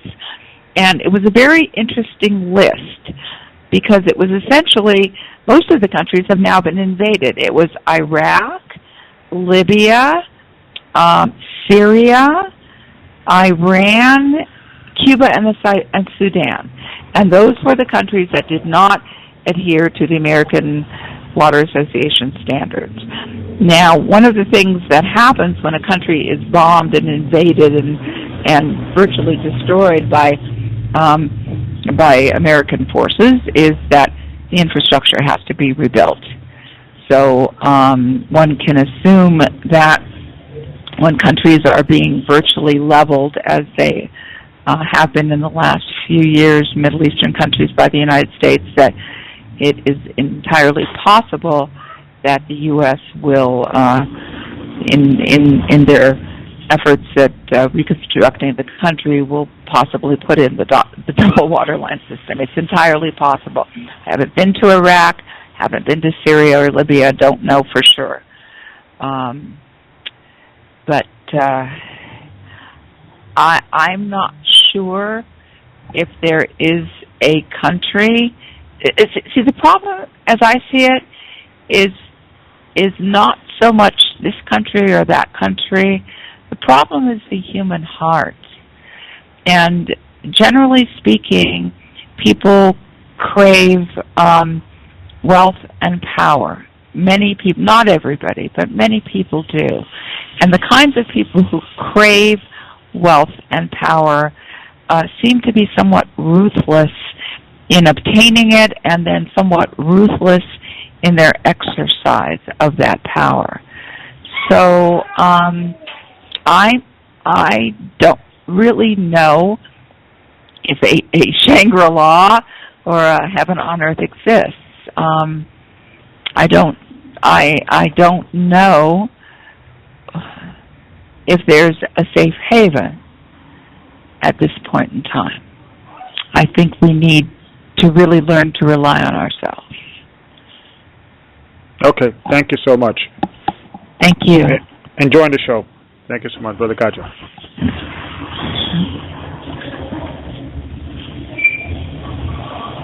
Hey, Brother Rawchaa? Oh, okay, Elder Gabar, sorry about that. I had my mic on mute right then. All right, man, thank you for that. Let me go ahead. I'm sorry, I want to squeeze in one more question, sister. It's a somewhat personal one. What is your religious background, if you don't mind asking? Do you believe in God? Do you believe in the Bible? Do you have a particular religion you subscribe to? I believe with all my heart and soul in God. I don't affiliate religiously. My father was had been Irish Catholic and had left the church as fast as his little legs would take him, as young as he possibly could. And my mother was Jewish. Okay. So I think by Jewish law, I'm Jewish. I was never baptized in a Christian church. My relationship with God is my relationship with God, and it doesn't involve a congregation or a set of it's just a personal relationship. Okay, thank you. Thank you. Okay, Elder Gabar, thank you for that. Let me put you back in the queue. All right, let me go to the next caller here. We have from the 816 area code, we have Greg with a question. Good evening, Mrs. Meyer. Hello? Hello, caller, you there? Yes. Yes, we have Miss Phelan online. Phelan. Okay. Awesome show. I haven't had the opportunity to read the book, and I'm going to go back and do some research. But I was curious because it was mentioned a few times about a certain nationality or ethnic groups that were being targeted specifically. What made you? What gives you that feeling? And how did you feel when you heard about the South Carolina shootings? And I mean, did you feel like that was related to the fact that those ethnicities are targeted because maybe it's the fluoride, but we don't typically, when I share with others these concerns, I'm shunned as being crazy. So, hello? Well, yes. Well, in terms of the shootings, I think that the social fabric, what holds a country together in the United States, I think it is very badly broken. And I think as a result of that, we're seeing a lot of very unfortunate behavior. People attacking groups of people. We have people going into malls with guns and just shooting, anyone on sight. I think all of this is a symptom of a larger disease. I think the country has no glue left. There's nothing holding it together. And I think this affects people in different ways. I think some people, just retreat into work and into their family and try to ignore what's going on. Some people become aggressive. There are groups out there that simply despise other groups. I mean, the people who just despise Hispanics, despise Jews, despise Christians, despise Muslims, despise, there's so much hate out there that the fact that people are just shooting people down is it's a symptom of the lack of a social fabric. And also there's also soul sickness. I mean, there's a soul sickness going on. Ms. Phelan, can you hear me? Yes. Not. Sorry to interrupt, but just something just came to my mind here, and I wanted to just ask your opinion on it before I take the next caller in. When you went to the UN Council to deal with talk about the code of is it germ warfare? Yeah. That the US were breaking, right? And then you found out that there were people there who already knew what was going on. And when you look back at the you finding that out, and then you seeing that is it the statute 817 that the U.S. has used them to keep themselves, to protect themselves from legal action. If they were to actually deploy bioweapons on the population. Also, when you wrote in that article about the general, the army general, saying that there could be a scenario where the U.S. uses, bioweapons on its citizen, right? When you've seen all of that with your research and what you're going into, right?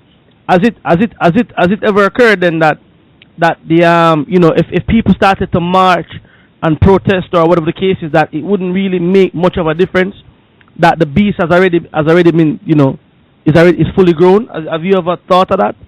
Just on that level, saying that, well, right now it would be the U.S. citizens would be better off leaving out of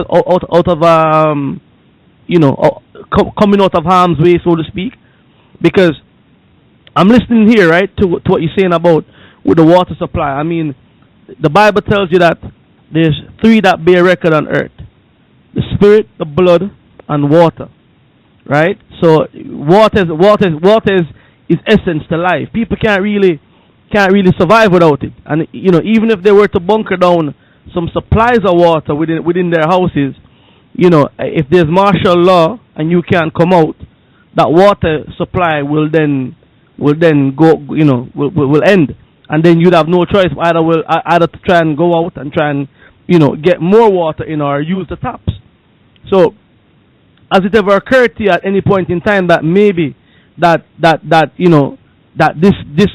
this agenda goes way past the Congress, way past going to the Supreme Court or whatever the case is, being that there's a larger hand at work right now? Has that ever occurred to you?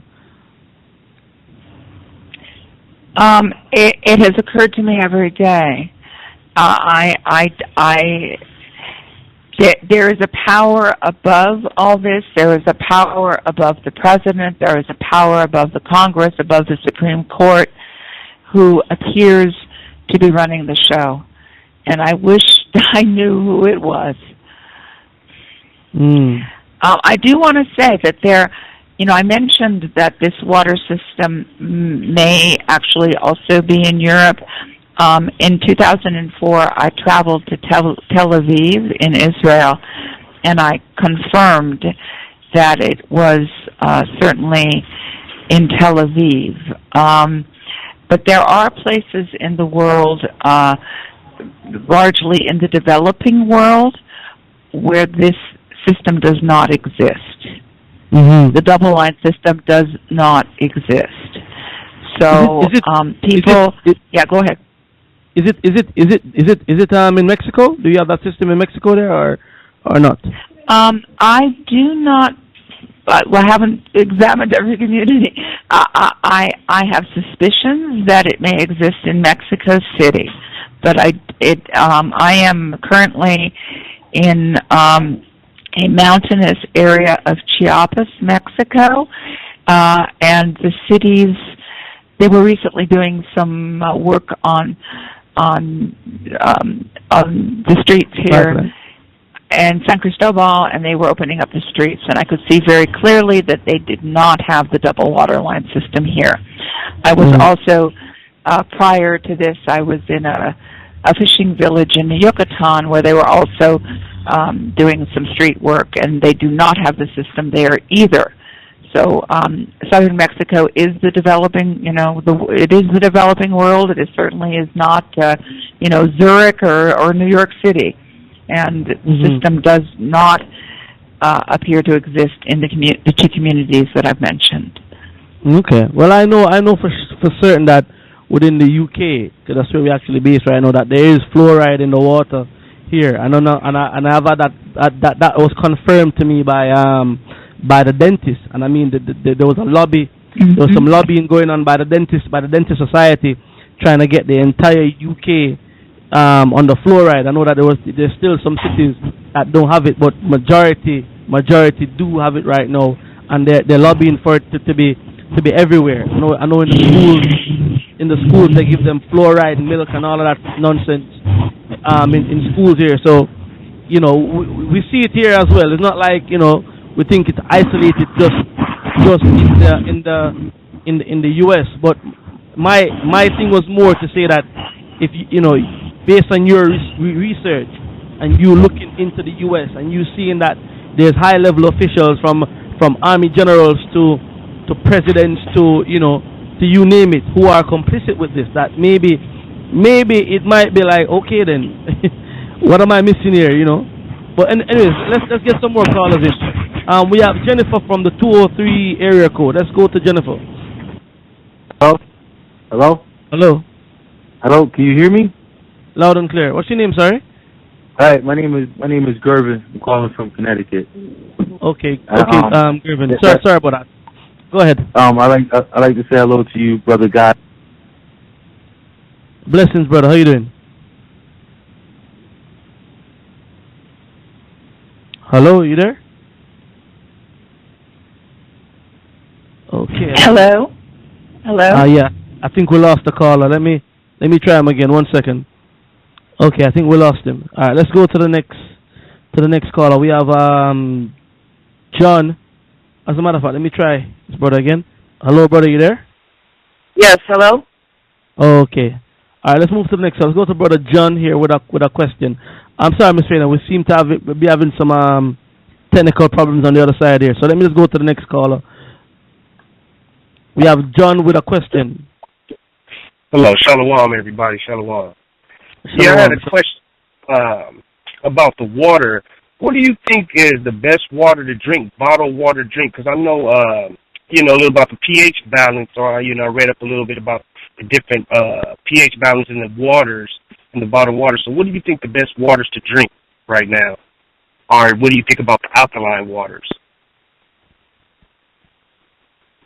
Oh my gosh. Well, I haven't done a lot of research on which bottled water is superior. I just don't have any information on that.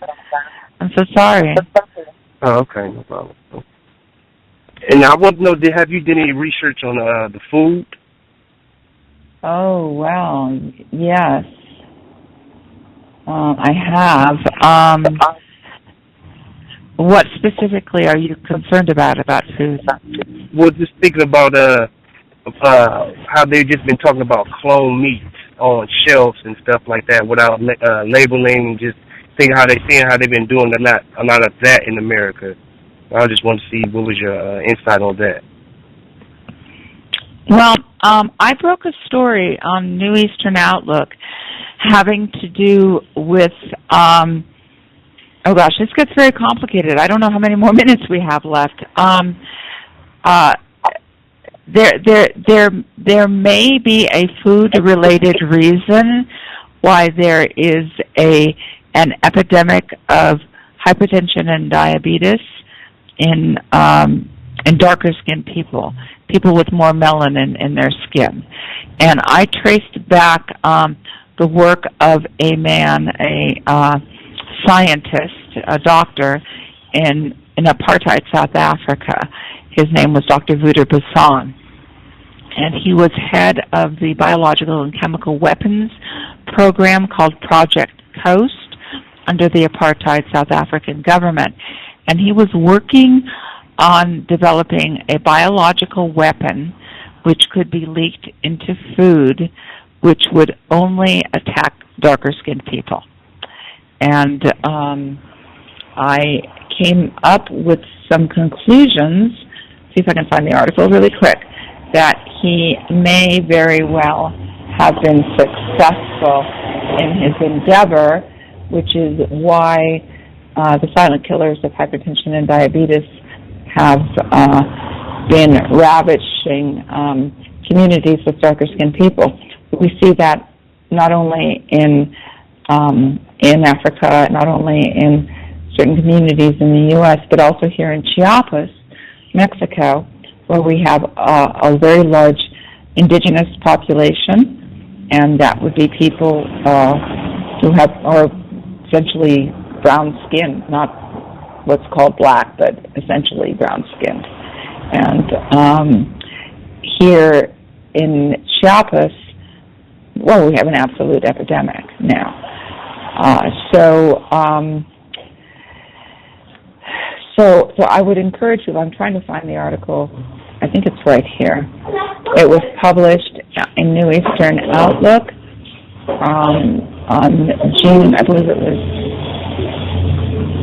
was published in 2014. Yeah, I found the article.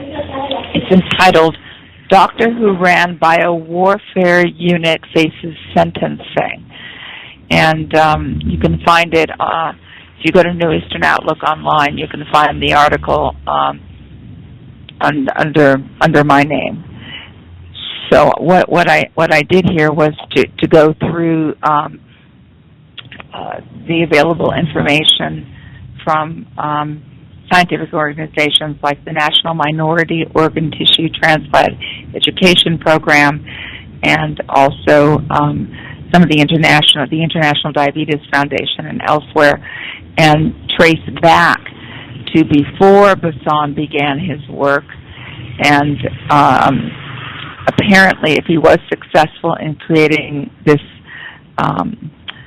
bioweapon to be leaked into food, he apparently would have been successful around somewhere in the 1980s and late 70s, early 80s. And lo and behold, the rates of diabetes, mellitus, and hypertension begin to spike right around the time that Basson was apparently completing this research. So it's hard to know for sure because nobody's talking about this. But I did get a scientist who was working alongside Wouter Basson back in the 70s and 80s, working in South Africa, to speak off the record with me. And I also spent an afternoon with a black FBI agent talking about this as well. neither of the gentlemen want to have their names mentioned or to speak on the record, but apparently the problem is processed food. Because if you look at indigenous populations, either in Africa or also in places like southern Mexico, where people are not eating processed food, where they're still eating off the land essentially, then the rates of diabetes and hypertension drop to almost nothing. So this is a food-related issue. Well, thanks. All right, man. Again, I want to give the title of the article again because I'd like people to read it and make up their own minds, because I did the research and the research does point to this. So the article is entitled "Doctor Who Ran Biowarfare Unit Faces Sentencing." Okay. Could you repeat that, please? Yeah, Doctor Who Ran Biowarfare Unit Faces Sentencing. And you can Google the article. It appeared first at New Eastern Outlook, and I think it appeared other places as well. Okay, and this is an article done by yourself, right? Yes, it is. Oh, okay. All right, I got it here. And it says Doctor Who Ran Biowarfare Faces Sentencing. Doctor Who Ran Biowarfare Unit Faces Sentencing. Right. Okay, I got it here. All right, man. And Carla, thank you for that. And just to say, thank you to all the listeners and all the people who call in that make the show what it is. All right, Brother John, could you just push one for me that will take you out of the queue?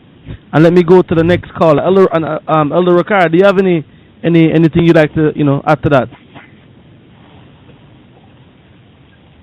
The whole thing is, I would like to add. I mean, the more I listen, the more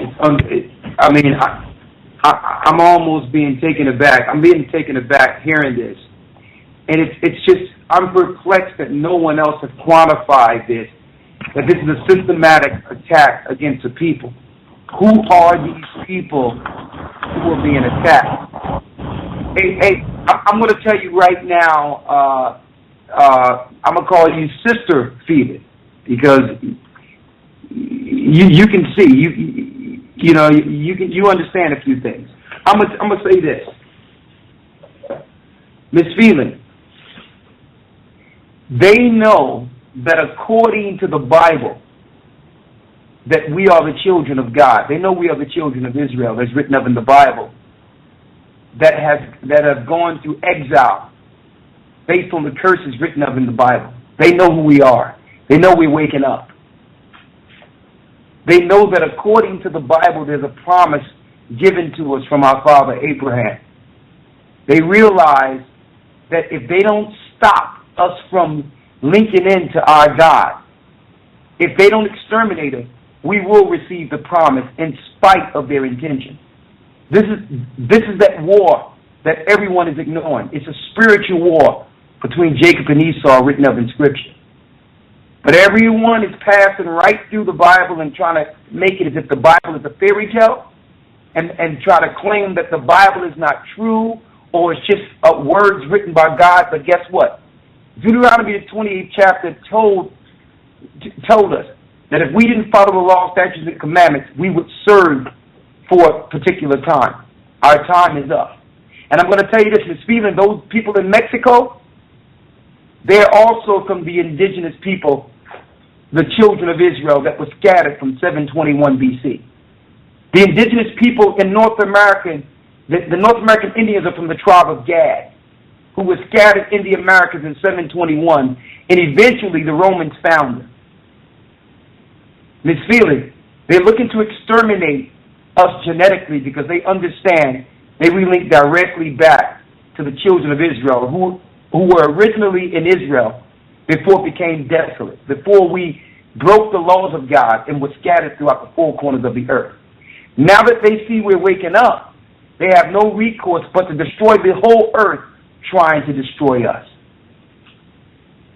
Because I know you wanted to quantify it, to try to figure out, like, why are we the aim of destruction by these elite people in power? Why do they care about us so? Why do they plan all their legislation based on our population? Why have they been trying to get us to abort our babies? Why have they been trying to get us dumbed down and poisoned us? I know you, because your research tell you that it's systematic and they're targeting the people, but you probably never quantify or really realize why they target us. They understand that our bloodline is royal, and we will soon have a change of hands.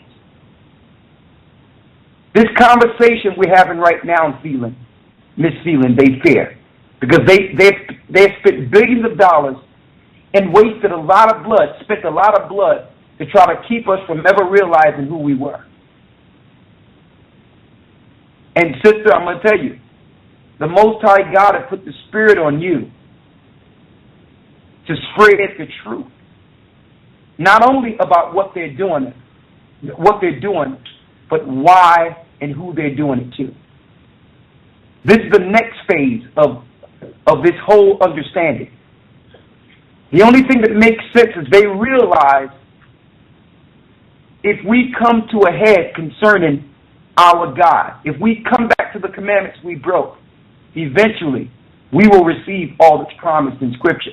They have already turned over to Satan, Miss Phelan. This is the greatest impending battle between good and evil, and they know at the end of this we win. And it doesn't matter what they do. It's been written. Okay? I hope that quantified a few things. And I hope that you spread the word in Mexico and every other place that God's people can see. And this is not about pride. It's not about no race thing. And I notice when people find the truth concerning themselves, they tend to go off the deep end about a race. It's not about that. It's about truth and understanding why what's happening is happening, why they're in Africa at the very end of this. They know. We're the people that ran into Africa in 70 A.D., running from Roman persecution and slavery. We're not Jews through conversion. We're the children of Israel through blood, and they know it. So they're going to try to poison us and poison the world if need be to stop us from receiving what the Scriptures say is ours, and that's the promise. And guess what? When the Most High's people are back in place, the earth will have rest. There'll be no more killing and destroying and hurting each other. When the wicked bears rule, the people mourn. And that's the state of the earth right now. And I just wanted to quantify it so that we can give a higher understanding, a higher conversation on why they're targeting poor people throughout the four corners of the earth and using their healthcare system. They know through blood, and that's why they take the blood and take DNA. They're looking for a certain genome pool to exterminate before their time is up. But the prophecies are against it. Well, that's it. I'll turn it over, and that's all I needed to say. But I thank the Most High that He has awakened the people who are enlightened and who have the truth. And I thank the Most High in His feeling that He has put a spirit on you to fight against injustice. I'm actually very moved. That's why I'm not saying anything. Thank you. You're welcome. And thank you for joining this battle. Thank you. All right. We're down to the last 3 minutes of the live broadcast. We will go into overtime. If you're not in the call queue, you will have to go back and just listen to the rest of it on the download. Okay, so the numbers to call is 646-200-4309. That is 646-200-4309. There's only a few spaces left. So if you want to continue with us, please call in. And let me go to the next caller. We have Daryl with a comment. Shalom. Shalom. Can you hear me? Loud and clear. Yeah, I wanted to confirm. I looked at my water. at my house, and I see the sensor device on my water outside my house because I had a house fire. My house burned down, and I was trying to see if I could hook the water up. And I've seen the device, the census device, with the wires and the solenoids on my water system. So I just wanted to confirm that I actually seen that. And then I wanted to ask Ms. Phelan if she had any connection with the droughts we've been having and how they've been stealing all the fresh water from all our lakes in the United States by using the big tunnel machines, where they've been tunneling under the lakes all over America and stealing the fresh water. And that's where people hear those loud, noises in their towns, and they don't know what, the noise is. That's because they've been drilling under the ground, stealing all the fresh water. So I wondered if that tied into the whole poisoning of the water. That's very interesting about their stealing the fresh water. I was not aware of that, but I was aware back around, I think, 2006, I had left the LA area and I was living in Idaho for a year. And I became aware then, because of what was happening in the community, that the government was dumping Agent Orange and other extremely toxic poisons into Lake Pend Oreille, which was close to Sandpoint, Idaho. And upon review, I realized that this was happening all over the United States. The pretext for this was to combat an invasive weed called milfoil, I think. So rather than use organic means of cleaning up the milfoil, they were dumping massive amounts of poisons into the lake. And they would have to put up signs, no swimming, no swimming. But I remember about a week after the poisoning, some people went swimming. One woman went into convulsions. Another woman miscarried. This was, very, very toxic stuff. There seems to be, a very great interest in water in general.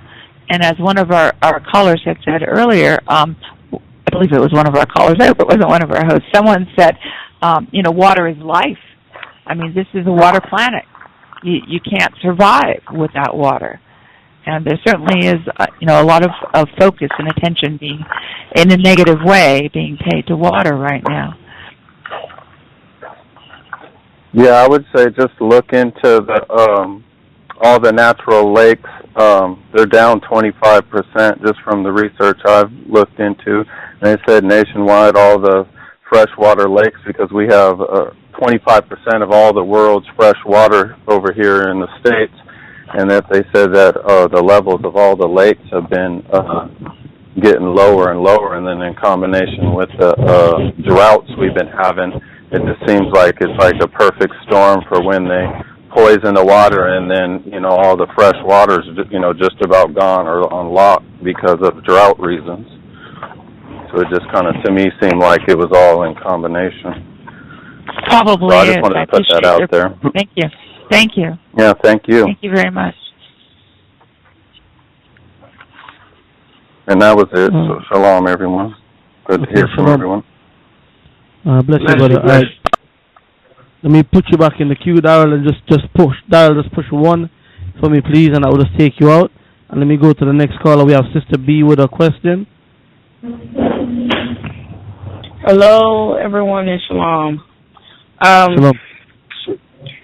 So, what I wanted to bring out first was I was vacationing in New Orleans a few weeks ago, and I noticed there's a heavy, extensive construction with the pipes. They say that they were working on repairing the old ones, and this has been going on for years. So they say also there's also been water shut down or outage in that city. And I was looking at a video the other day with this lady who's, I think she's well known in the government circle saying that New Orleans was a city known for drills, government drills. And so also I noticed the crime rate is very high in that city since they started construction. And it's an unnatural heat. The temperature is very high, within 100 degrees. So do you think that they are not only affecting the pipes, but something else, the core of the earth, that's affecting the temperature with the pipes, and also, the pipes with the, do you think they're affecting the temperature and the pipes as far as the water and the behavior and how people behave in the city? Is, all of that tie in? Does all that tie in? Well, I think the climate, the temperature is being affected by the aerial sprayings going on. But exactly how that is happening is not something that I think I'm clear on, or don't think there are too many people who, actually know what is the effect of all those aerial sprayings. Area springs, okay. I'll look that up. Yeah. Look up chemtrails. Yeah. Yeah. Okay, and you were saying that the pipes, they may be doing something with the pipes, like putting something into the water that may be having an effect on people's behavior as far as, with the crime rate. I guess it's really out of hand there in that city. And so do you think that there could be something going on? It's a lot of construction with the pipes in the city. Well, I think that they have certainly reconfigured the water systems countrywide so that they can use the water systems as a selective delivery system. I think there's a lot going on with the chemicalization of the population, which may be having a lot of effects. For example, we know that some of the psychiatric medications are producing extreme violence in people. It seems that most of the shooters who will go on rampages and shoot down a whole bunch of people, most of them appear to be on psychiatric medications, which are chemicals. And we also know that a lot of the psychiatric medications also contain fluoride. So I think there has been, an enormous effort to introduce chemicals into the population by a number of means. Okay. Thank you, and keep doing the Lord's work. You are not alone. He will see you through. Bye-bye. Thank you. Okay, just push one for me, and I will take you out of the queue. Let me move to the next caller. We have Kiji from the 213 area code with a question and a comment. Are you able to hear me? Loud and clear, sister. Go ahead. You're live. Okay, very good. Thank you. Shalom. Mrs. Phelan, I just wanted to say that I truly enjoyed your interview. It was so informative and, welcome. Very, very much appreciative. I do want to make a comment, and it's followed by a question. You had mentioned in the interview that the question was, what can we do about it? And you said for us to go to our politicians, go to our common council, etc.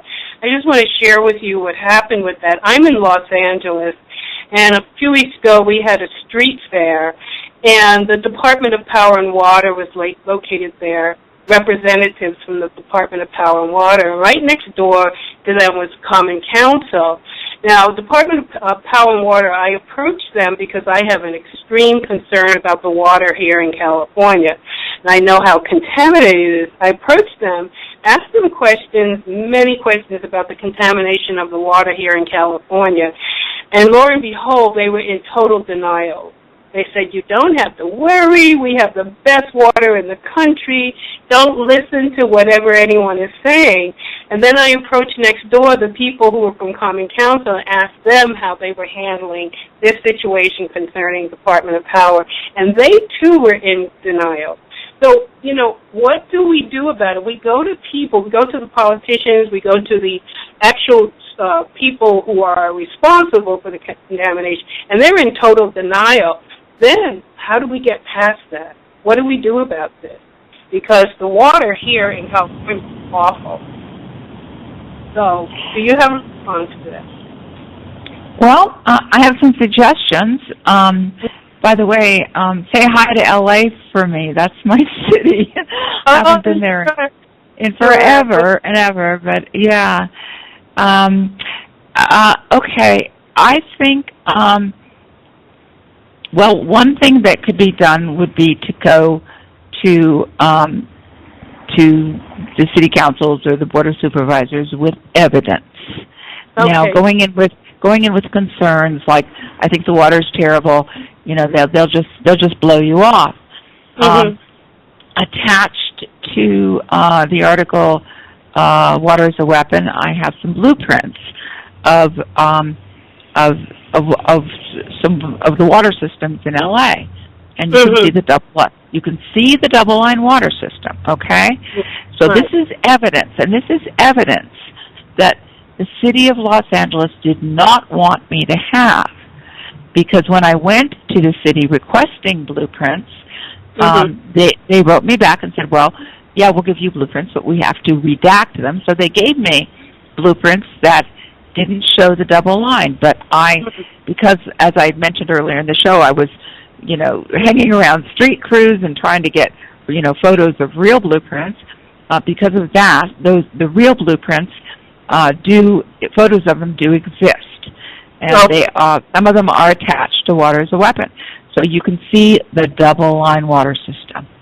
So that's evidence, and if you could go into supervisors' council meetings with the evidence and say, what are you doing with this? Why did you write this woman a letter?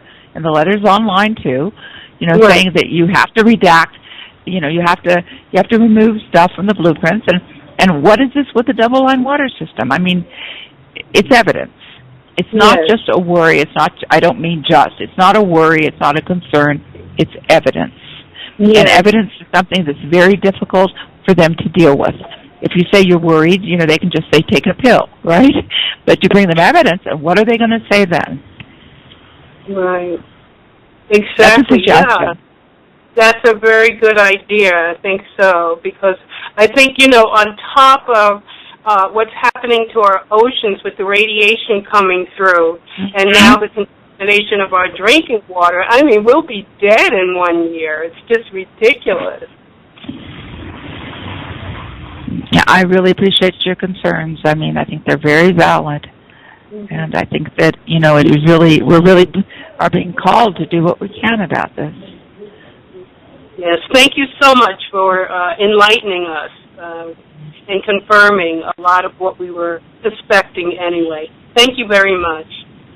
Thank you for your call. Okay.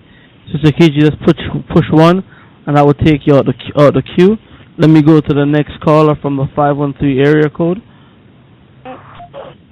Hello, caller, you're live. Shalom, how you doing? I'm well. Go ahead. I had a question. I had a question on an article that I read that Ms. Phelan wrote. It's called the U.S. response to the UN review of its human rights record. And I was wondering if what did the UN plan to do about all the lies that were told at that particular meeting? Well, that's a very good question. I actually emailed the United Nations earlier this week with a copy of the article and asked them the same question. And I have not yet heard back, so I'm going to have to be following it up with a telephone call.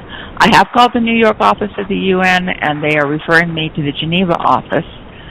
And I did email them the article. I have not gotten a response. Okay, I just thought it was really interesting that you pinpointed a few things about the police violence on black people and some of the lies that were told about lands that were given to the Native Americans. So I'll watch out for that article. I think that'll be interesting to see what what the plan is to do about what they found. There are a lot of people who have concerns about the United Nations. My concerns were certainly ramped up after I testified at the Biological Weapons Convention, and I found that the United Nations wasn't. They were actually running scared from. I was trying to turn over documents following my presentation. I was trying to turn over documents to certain disarmament affairs officials, and they were acting as if the documents were radioactive. They just didn't want to deal with it.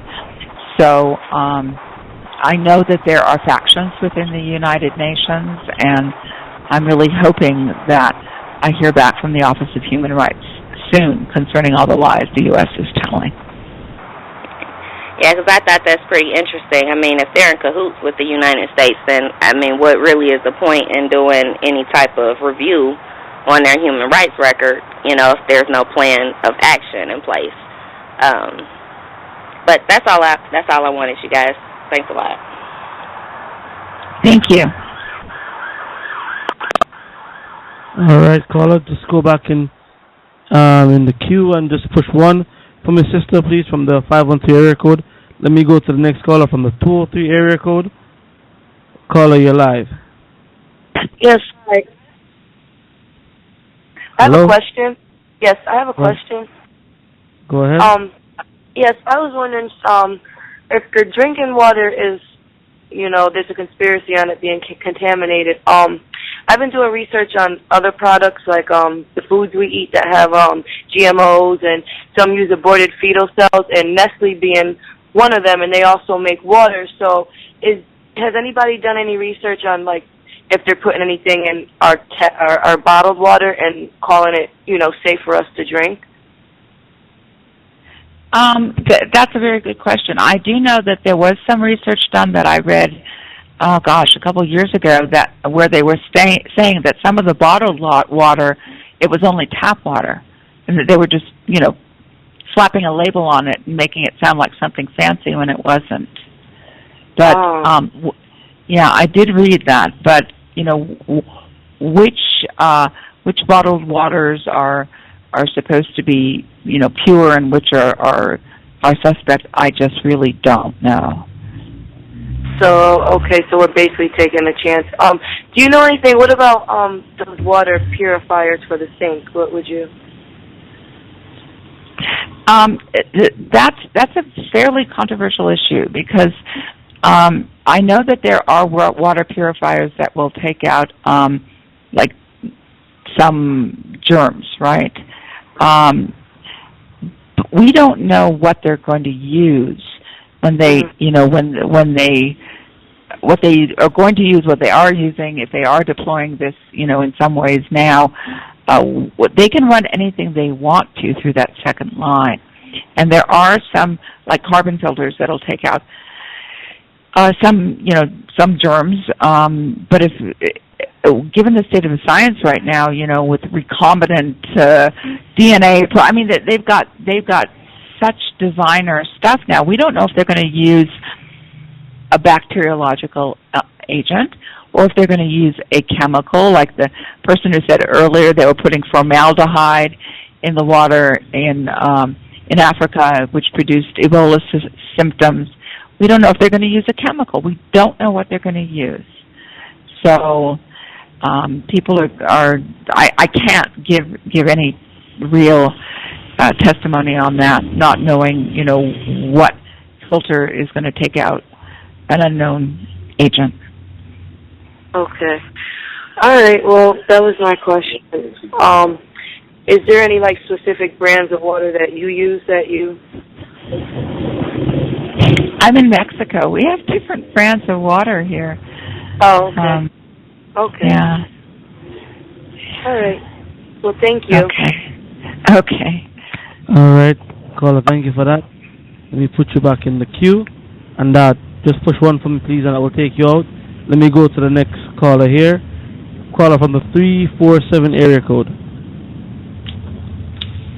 Shalom. Hello. Hello, shalom, sister. How are you doing? Hi, thank you. This is a fantastic show. I've been waiting for something like this for a while. I had a couple of comments. It's not even questions. I've been doing quite a lot of research on my own with regard to the water systems and things going on. I work in finance, and I know that we had quite a few private companies and private interest groups buying up different lakes throughout the United States to make some sort of financial gain off of the waters. For us, with Obama passing so many laws, one of them was all bodies of water belong to the federal government. It's the same as farmland. They can literally come and take that land from you.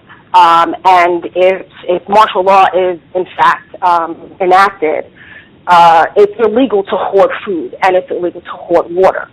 If water sits around for a long period of time, it's of no value anyway because it's standing still, so it's also not getting any oxygen. So it'll become its own worst enemy within a container or something like that. So if you're going to store water, use a water brick or use glass containers or something to that effect. There is a fantastic movie out called The Great Culling, Our Water. It's on Amazon Prime. It's on YouTube. You need to check it out. It's about fluoride, and quite a few dentists were involved in making this movie. There's also an article on Science News Daily called Tracking Fluoride in the National Food Supply.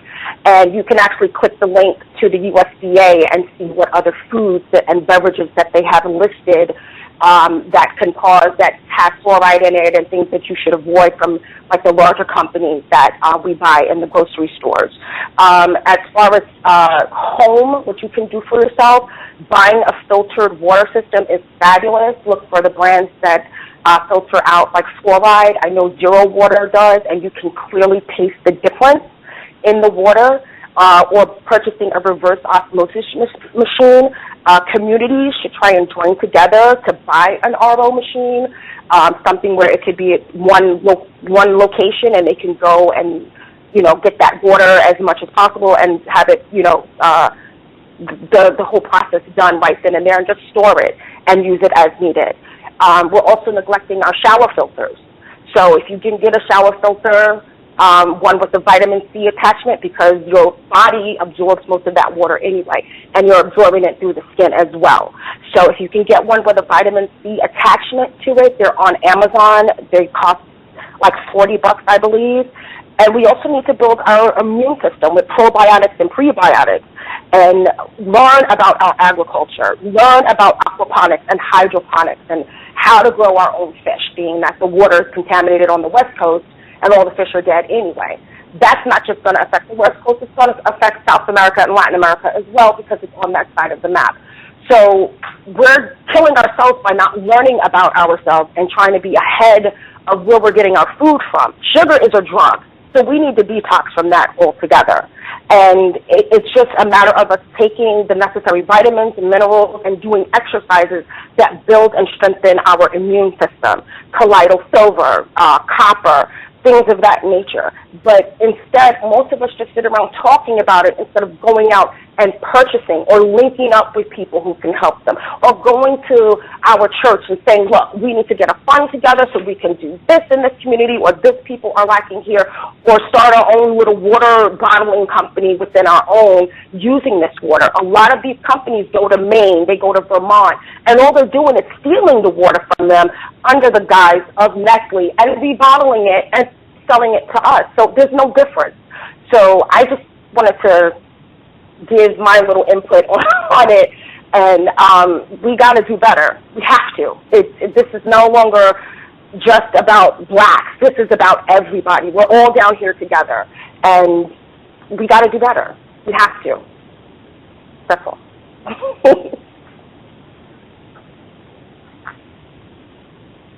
Hello?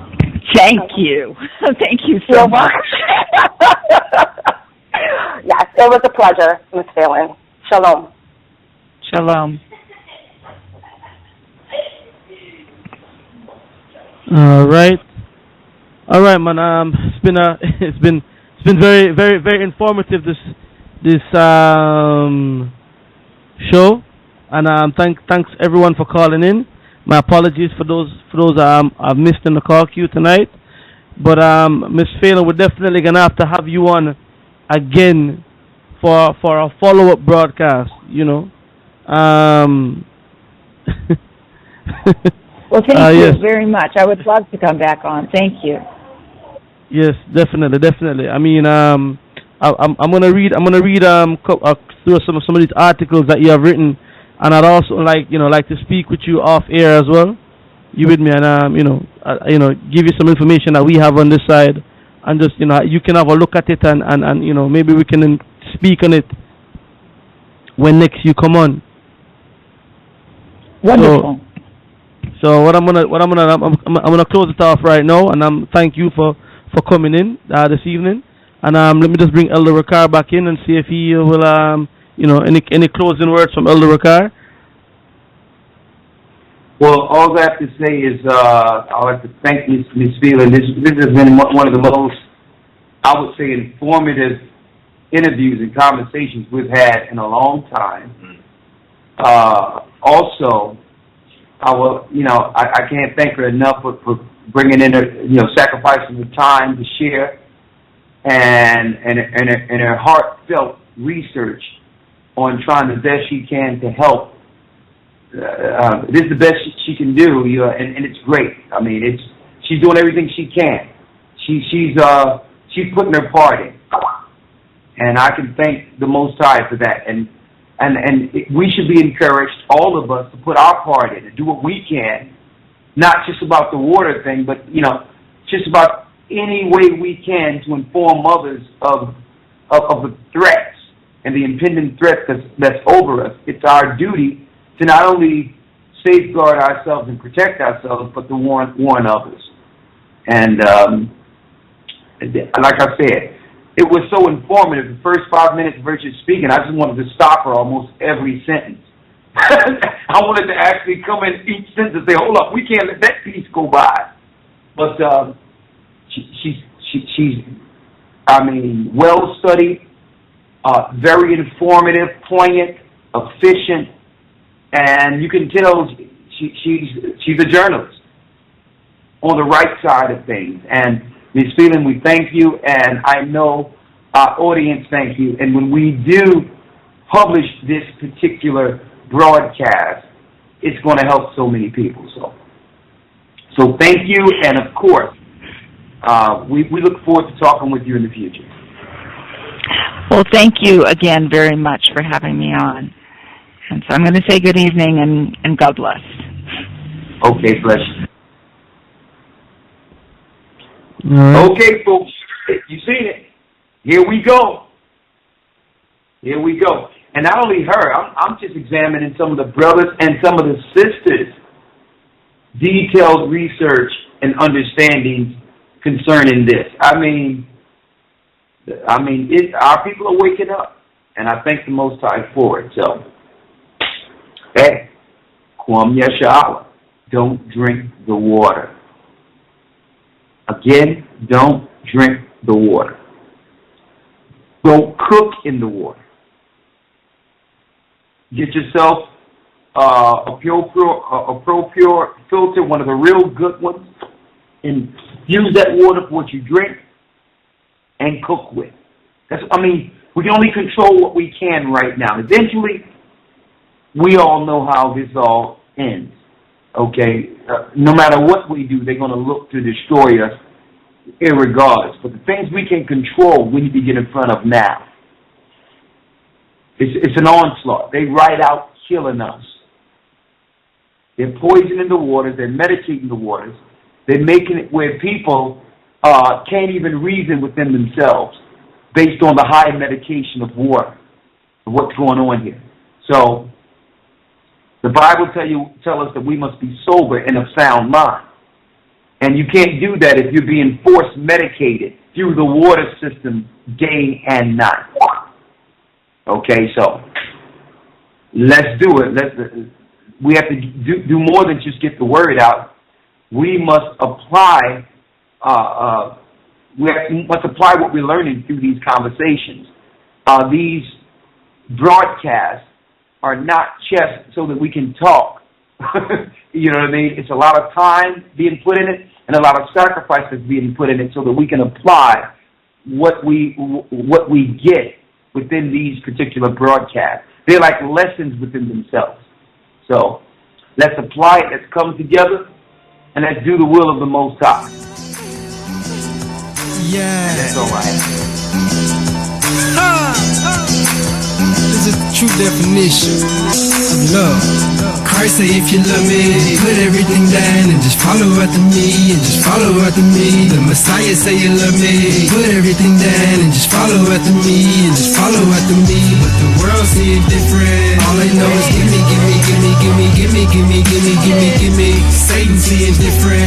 All he know is give me, give me, give me, give me, give me, give me, give me, give me, give me. Trust in what you see, that's what the world be telling me. But if I trust in what I saw, that mean I really don't believe. So I'm appalled to worldly things. How I fall from heaven, which has weakened the nation. Isaiah 14. Satan sees so many nations, got the world insinuating and believing all the pagan, thinking Christ is just an alien. So when he cracked the sky, man, they ain't gonna take his side. They gon' think it's an invasion and start warring with your shine. Spot the holy books was written, prophesied to Jacob children, just to warn us from this dealing. Keep us out of Satan's mission. If you really wanna follow Christ, and drop all of religions, put down Easter in the Christmas, put Halloween at a distance. Drop the shrimp, catfish, pork and all. It's an abomination to us. Leviticus tells it all. Yeshua, my Messiah, follow him until I fall. If you really say you love him, then you gotta keep the law. Let the Holy Spirit guide you, keep that pride out your soul. The meek will inherit the earth. I'm just here to let you know. Putting all your faith in the pastor, he getting rich on the low. Saying, give me, give me, give me, give me, give me, give me more. This is what we call church. Put everything down and just follow after me, and just follow after me. Man, this is what we call church. Put everything down and just follow after me, and just follow after me. But the world see it different. All they know is give me, give me, give me, give me, give me, give me, give me, give me, give me. Satan see it different. All he know is give me, give me, give me, give me, give me, give me, give me, give me, give me. All I know how to do is keep it plain and simple. No ain't no different than what I'm saying on the instrumentals. Since I was a young buck, I kept a G unit, and we would hustle, still kill for what we was doing. But what we was pursuing was all of the flesh. I knew the world was a game, so wasn't playing nothing else. Bad habit people coming to me on the D-Lo, knocking at my door cause they was trying to find Nemo. What else was I supposed to do when nobody in the world ever told me the truth? When I look around, all my people broken, confused, cause they pastors never told them that the poles the Jews. Cause I ain't the type of brother jump around in the church. Happy for 2 hours, only heard one verse. Now this life I'm living, everything can be explained, but to roll with Christ, you gotta give up everything. Christ say if you love me, put everything down and just follow after me, and just follow after me. The Messiah say you love me, put everything down and just follow after me, and just follow after me. But the world see it different. All they know is give me, give me, give me, give me, give me, give me, give me, give me, give me. Satan see it different. All he know is give me, give me, give me, give me, give me, give me, give me, give me, give me. I want that Prada bag, that Gucci bag, that custom-made Balmain dress, that Louboutin shoes, Mani Petty, Celine bag, Chanel purse, and give me that Rolex and that Movado, and I want that Remy Brazilian or that Malaysian hair because my hair is a hot mess. Hold up, sister, what you need to do is get your soul together cause you sound materialistic. 1 Timothy 6 and 10. For the love of money is the root of all evil, which while some coveted after, they erred from the faith, and they pierced themselves through with many sorrows. Matthew 6, 19 through 21. Lay not up for yourselves treasures upon earth, where moth and rust doth corrupt, and where thieves break through and steal.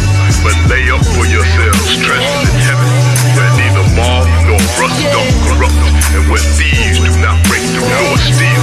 For where your treasure is, there Christ say if you love me, put everything down and just follow after me, and just follow after me. The Messiah say you love me, put everything down and just follow after me, and just follow after me. But the world see it different. All they know is give me, give me, give me, give me, give me, give me, give me, give me, give me. Satan see it different.